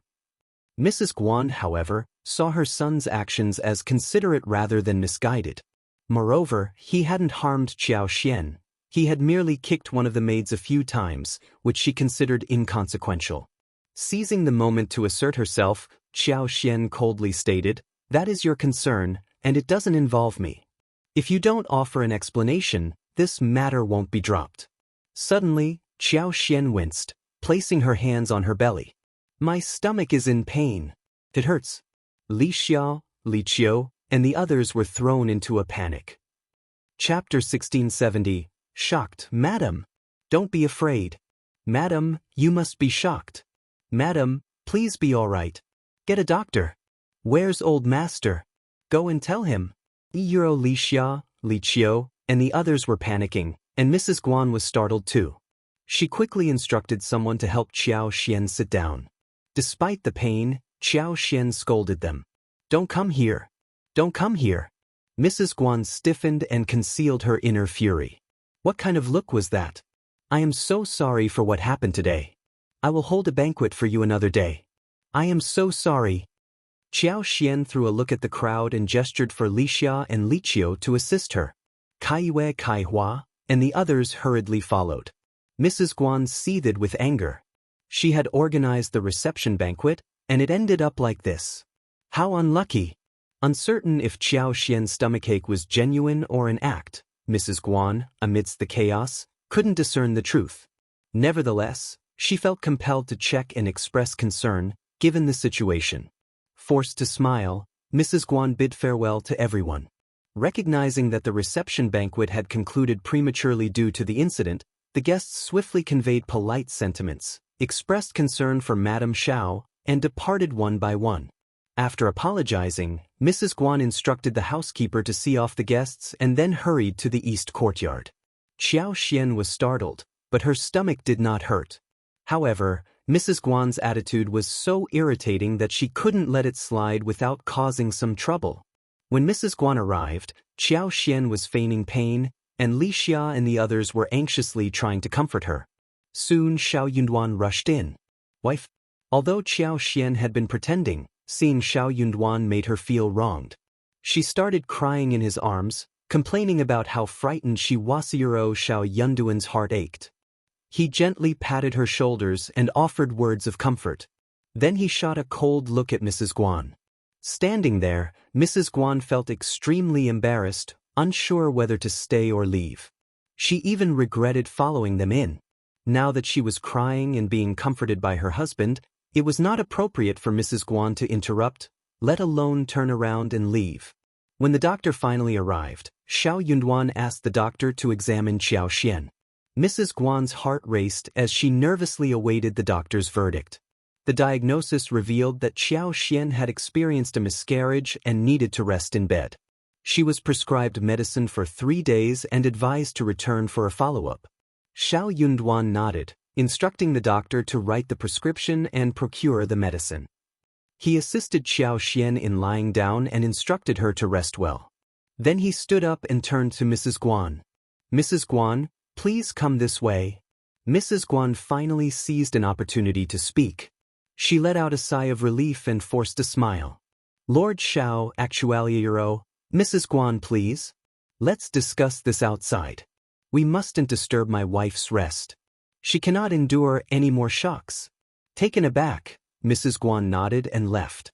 In the hall, DeputyPrefect Guan was also present. Upon learning that Madame Xiao had a miscarriage but was otherwise fine, he felt relieved. Mrs. Guan, eager to explain herself, hurriedly said, Lord Xiao, this is all a misunderstanding. The child is still young and inexperienced. Chapter 1671. Interrogation, Misunderstanding. Xiao Yunduan shot them a cold look. I don't see any misunderstanding here. Both Mrs. Guan and her husband were taken aback by Xiao Yunduan's unexpected rudeness. They looked somewhat surprised, and Mrs. Guan couldn't help but interject. Lord Xiao, Madame Xiao is fine, isn't she? Of course, I failed to take good care of her today, and for that, I apologize. Mrs. Guan made the apology sound like a reluctant concession. If she had known she was in a feudal competition with Xianxia and wanted to outdo her in every aspect, she might have chosen to apologize earlier, realizing it felt as though she had slapped herself in the face. Xiao Yunduan grew angrier, glaring sharply at Mrs. Guan. In your eyes, my wife might seem fine after the shock, but what if something had gone wrong? You've certainly taught your son well, considering his young age. Mrs. Guan disliked hearing disparaging remarks about her son. Lord Xiao, that's going too far. Jiar is just a child. Had he been a few years older, Mrs. Guan might have realized the potential consequences. Indignant, Mrs. Guan retorted, What do you mean by that? Xiao Yunduan sneered. How do you plan to explain your young master's absurd words to me? Where did he hear such ridiculous things? Mrs. Guan, dissatisfied and eager to argue, was stopped by DeputyPrefect, who wore an amiable expression that softened people's anger. His demeanor and smile left a positive impression. He courteously cupped his hands. Lord Xiao, please calm down. This woman is ignorant and inarticulate. She doesn't know how to express herself. Lord Xiao, disregard her. It's all her fault. She failed to take proper care of the child. Fortunately, Madame Xiao is blessed. Otherwise, I would never forgive this woman. Once Madame Xiao is better, he'll have her prepare a gift before coming to apologize sincerely. Naturally, we will cover the expenses for the treatment and medicine. We won't allow Lord to spend any more money. He continued to apologize profusely with a bitter smile. Jiar is still young and doesn't know any better. I don't know who's spreading rumors, but Lord Xiao, please believe me. I have no intention of interfering in your governance of this state. My wife harbors no ill intentions either. I will thoroughly investigate this matter and provide you with a clear explanation. Xiao Yunduan's fury did not diminish. However, Guan Jialing was genuinely just a child who lacked understanding. Arguing with such an insensible child would serve no purpose. That was precisely why Mrs. Guan felt empowered to maintain her self-righteous and nonchalant attitude. Given Deputy Prefect Guan's comprehensive explanation, Xiao Yunduan found himself with little more to say. After Deputy Prefect concluded his statements, a cold silence enveloped the room, and the atmosphere turned increasingly oppressive. Mrs. Guan, sensing the need to break the silence, attempted to clear her throat but found herself hesitating for some unknown reason. Even Deputy Prefect Guan, usually composed, felt an inexplicable unease. After a brief pause, Xiao Yunduan spoke icily. Since Deputy Prefect Guan has spoken, I will await your thorough investigation and your son's discipline. You need not attend the government office for the time being. Chapter 1672. Can't let them go easy. Deputy Prefect Guan and his wife were left stunned. Mrs. Guan was about to speak when Deputy Prefect Guan gave her a warning look. He then smiled and bowed sincerely, saying, "Yes, yes. Lord is right. I will certainly follow your instructions. Lord, please rest assured." Xiao Yunduan nodded. "You may leave now." "Thank you, Lord. I apologize again for the disturbance." Deputy Prefect Guan bowed once more and exited the room with Mrs. Guan. As soon as they left, Xiao Yunduan rushed back to the bedroom. "My lovey-ero, I'm fine." Xianxia smiled and gently squeezed Xiao Yunduan's hands. She reassured him, saying, "Kaiwei and Lixia protected me, and Guan Jialing is just a child. How much harm could he cause? I'm truly fine, don't worry. I just felt that we couldn't let them off so easily. We had to put on an act.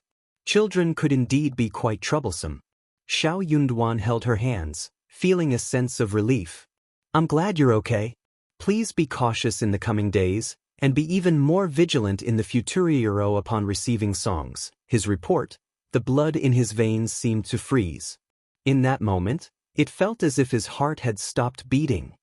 He dared not contemplate what he would do if something had truly happened to his wife.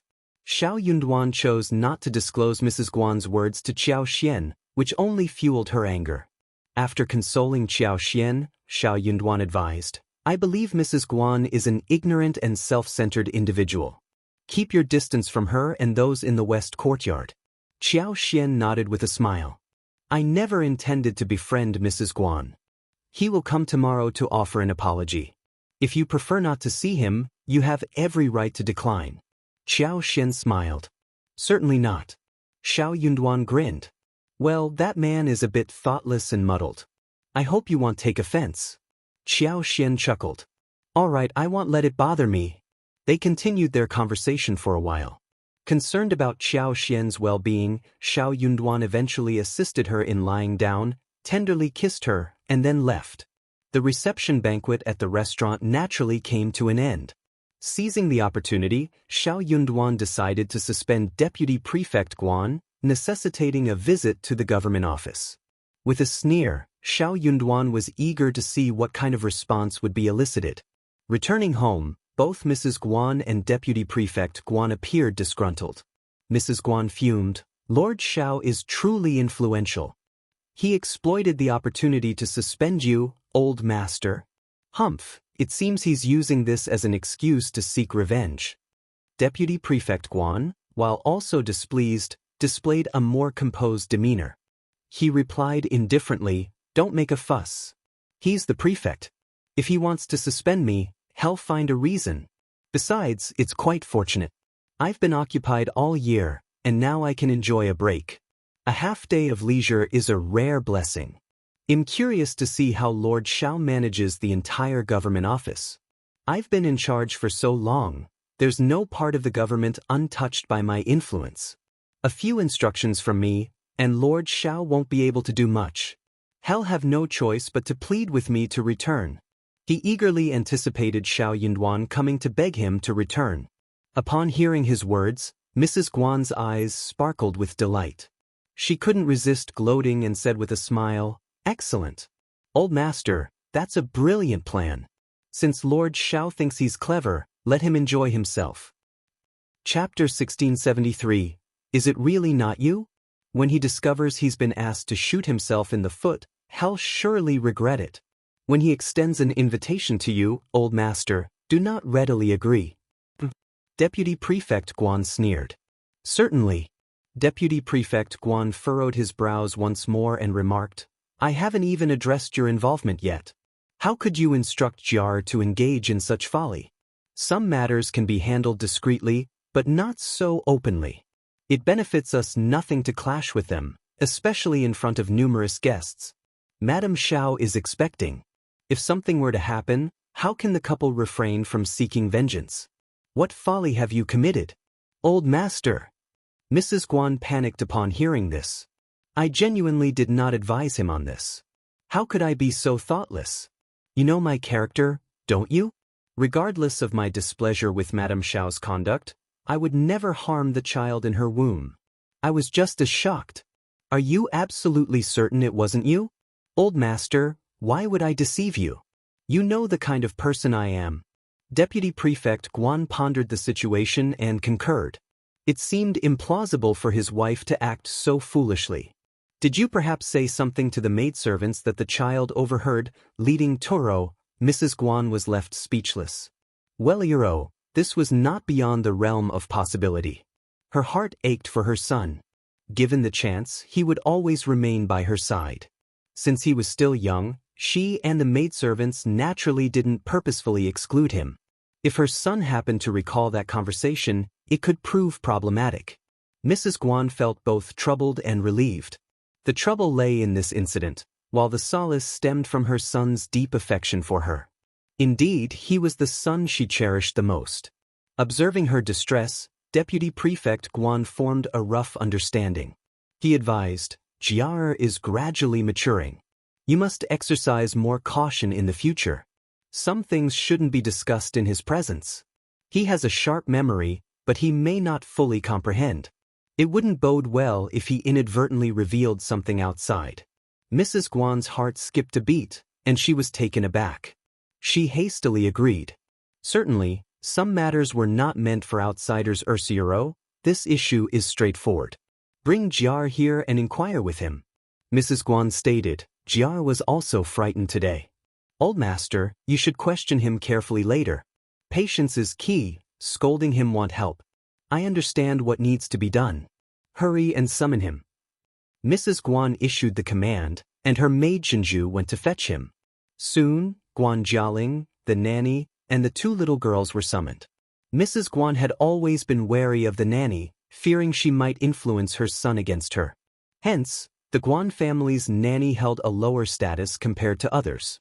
She appeared particularly tense in Mrs. Guan's presence. Realizing today's matter wouldn't be easily resolved, the three of them were already uneasy. Upon entering, they promptly knelt down. Guan Jialing remained unperturbed. Spotting his mother, he joyfully called out and rushed over. Mrs. Guan embraced him and greeted with a smile, "My darling." Mother and son shared an affectionate moment. Deputy Prefect Guan cleared his throat. Concerned about frightening her son, Mrs. Guan handled the situation herself. She spoke gently to Guan Jialing, "Qiao, be good. I have a few questions for you. Answer obediently, and I'll have the kitchen prepare your favorite dishes tonight. Sound good?" Guan Jialing blinked. "I want fried fish. And Hexiang restaurant's crispy treats." All right. Chapter 1674. Used. Mrs. Guan agreed with a tender smile and inquired, "Qiao, why did you come here today, accusing Madame Xiao of mistreating me? Where did you hear that? What exactly did you hear? Please tell me." Guan Jialing pressed his lips together and blurted out, "That's right. I overheard two girls talking. I got really angry, so I rushed over to help Mother vent her frustration." The couple was taken aback and simultaneously questioned, "What did they say?" Guan Jialing was indignant, tightly pursing his lips. "They said Madame Xiao is mean and wicked. She used foul language and even plotted to have someone hit Mother and snatch her money. She even wanted to take me away and make me her slave." She planned to drive our family out and forbid us from living in the backyard of the state government office. She's so awful. So awful. Mother, I don't like her at all. Tell father to kick their family out. Alright. Jar, did you really hear all of this? Yes. Mrs. Guan gazed at her son and felt a bit weary, but she also trusted that he wouldn't deceive her. If he said so, it must be true. Comforting her son, Mrs. Guan instructed Zhenju and Jade to take him downstairs for some snacks. Guan Jialing, still holding on to his earlier request, insisted, I want deep-fried fish and crispy snacks tonight. Alright.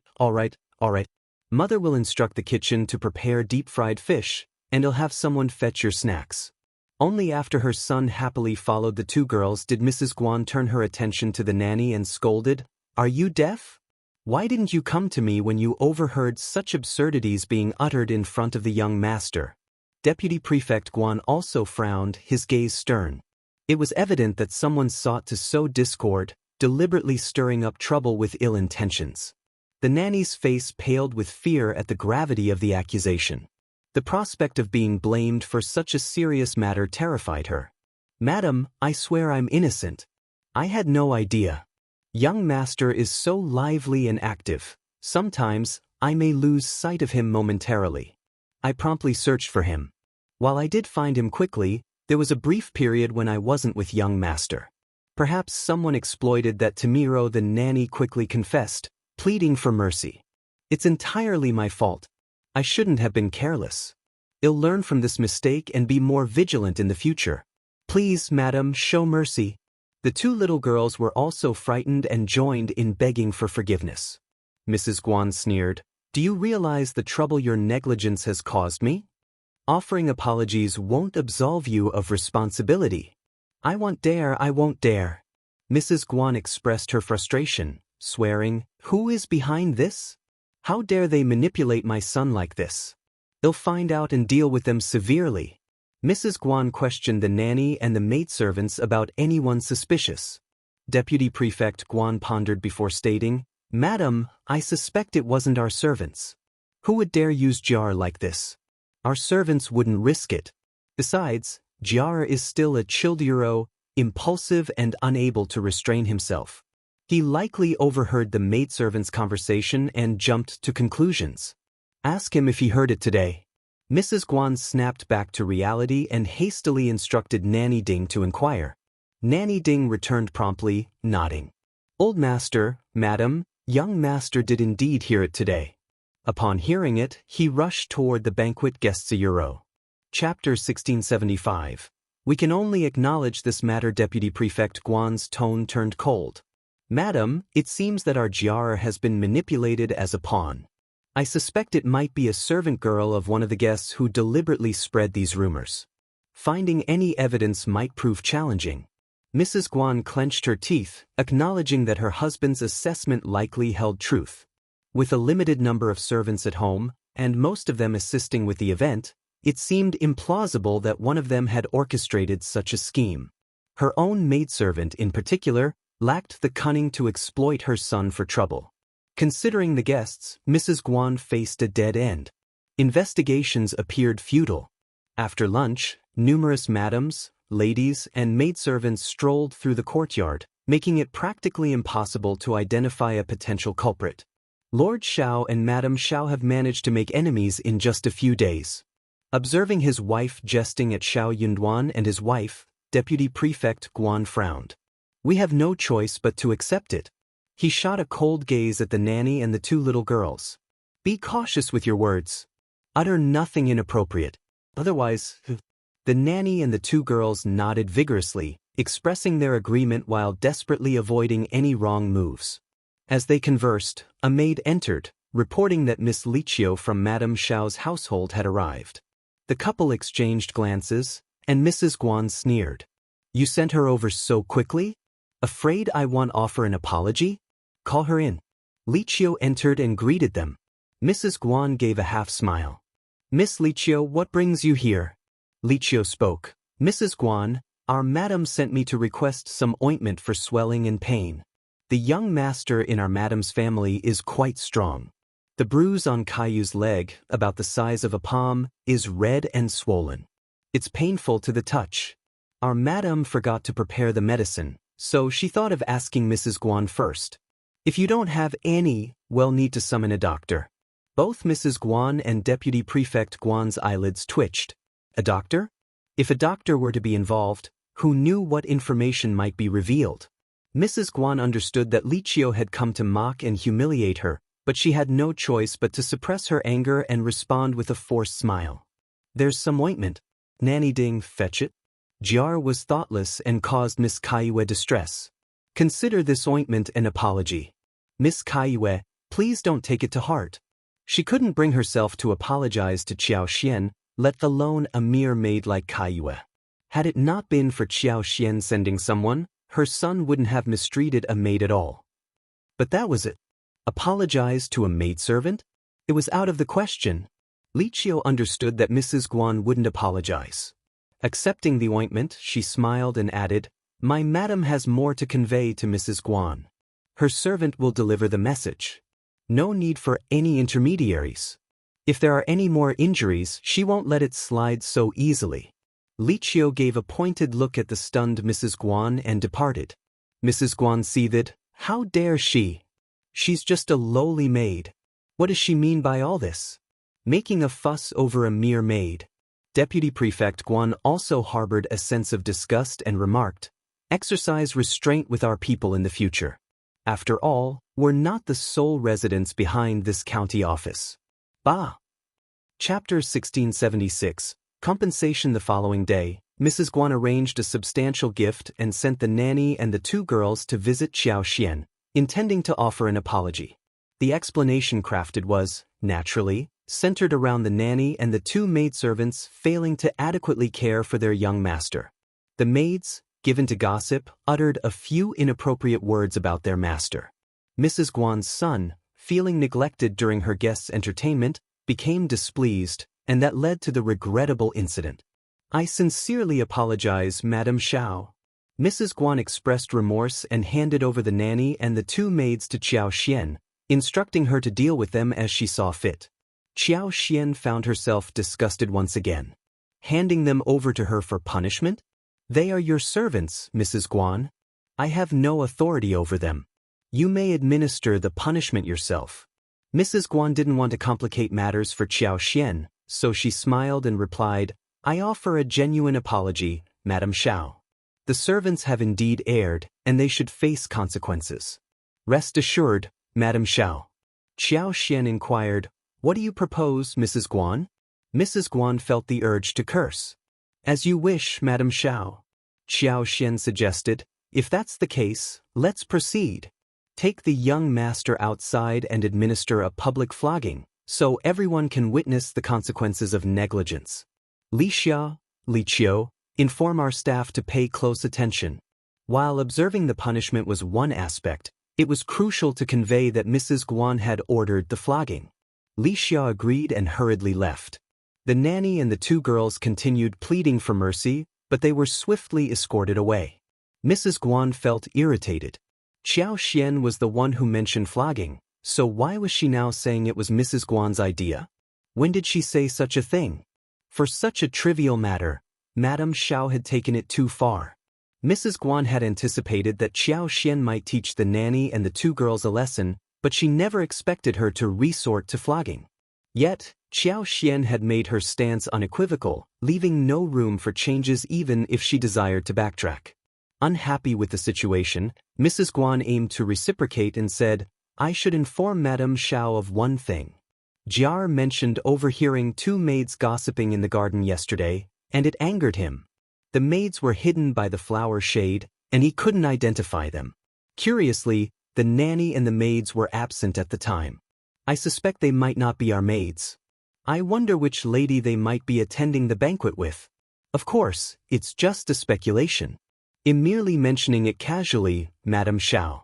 You can simply disregard it. Seeing Xiao's surprised expression, Mrs. Guan felt satisfied and left. Once she departed, Qiao couldn't contain herself. Your words are preposterous.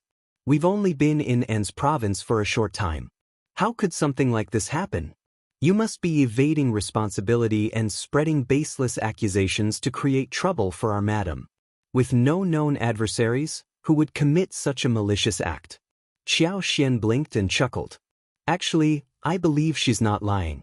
Li Xiao was taken aback. But how can there be such a persona? Xiao smiled. Not everyone would engage in such actions.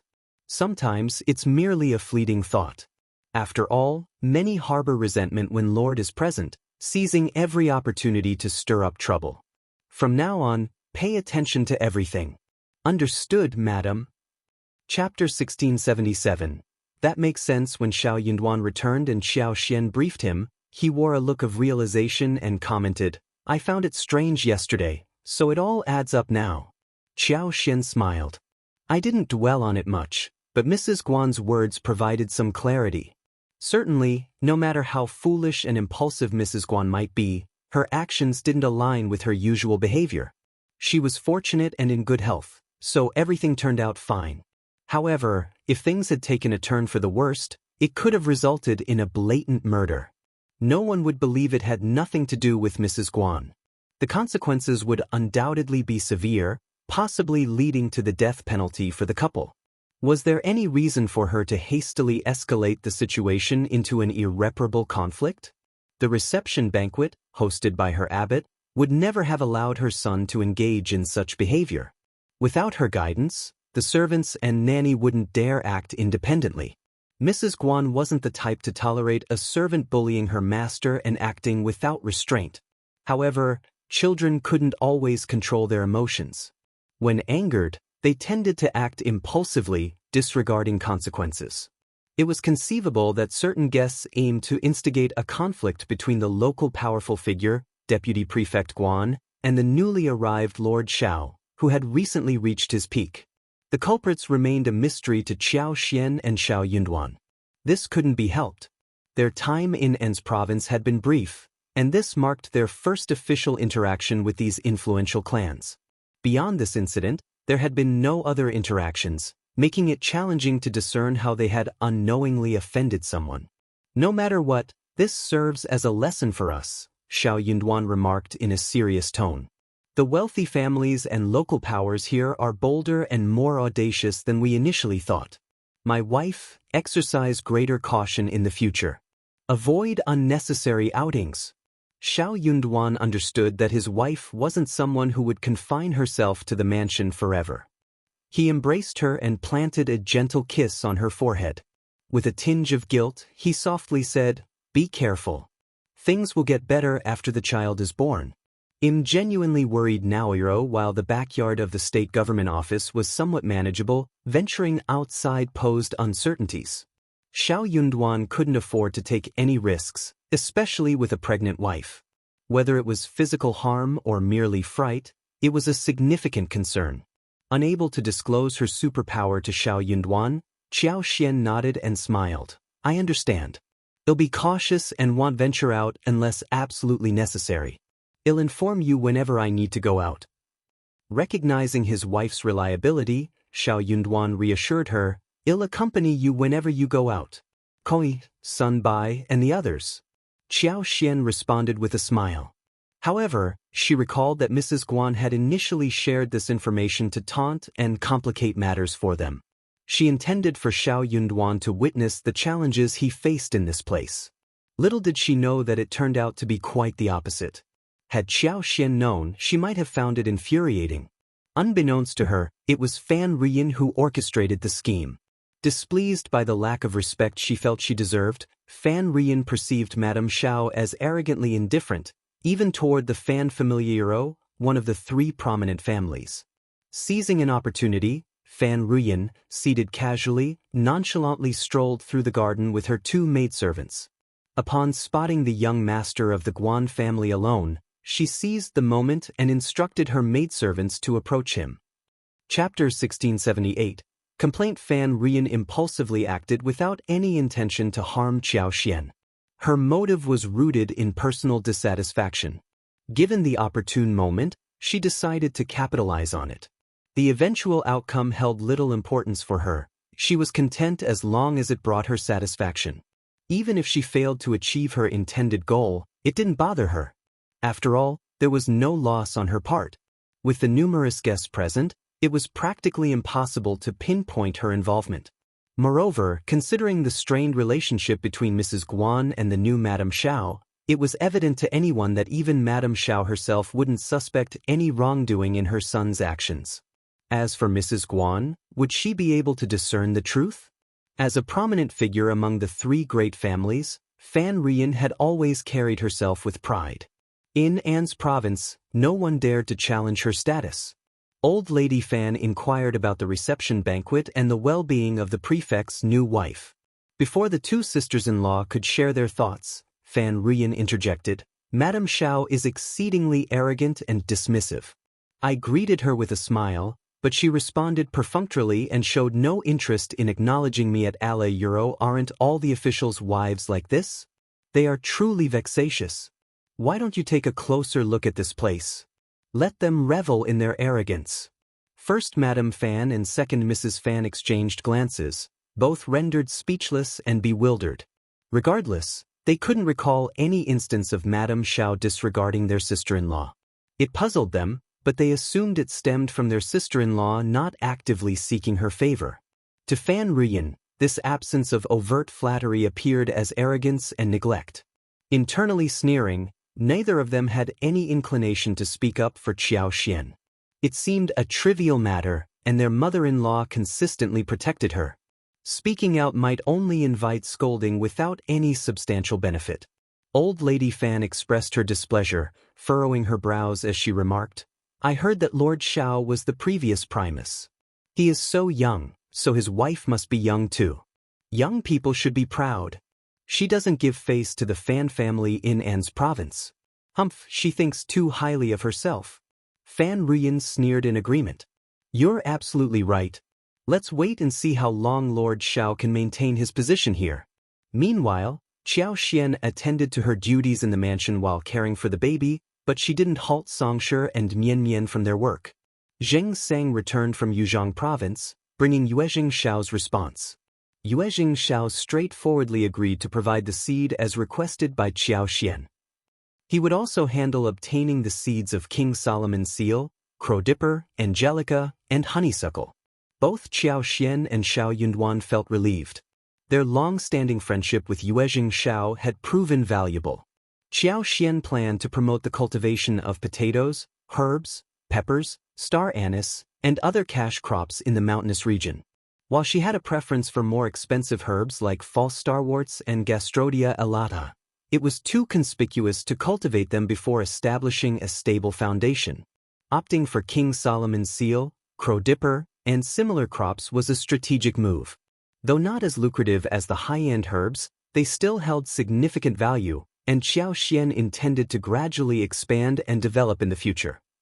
Chapter 1679.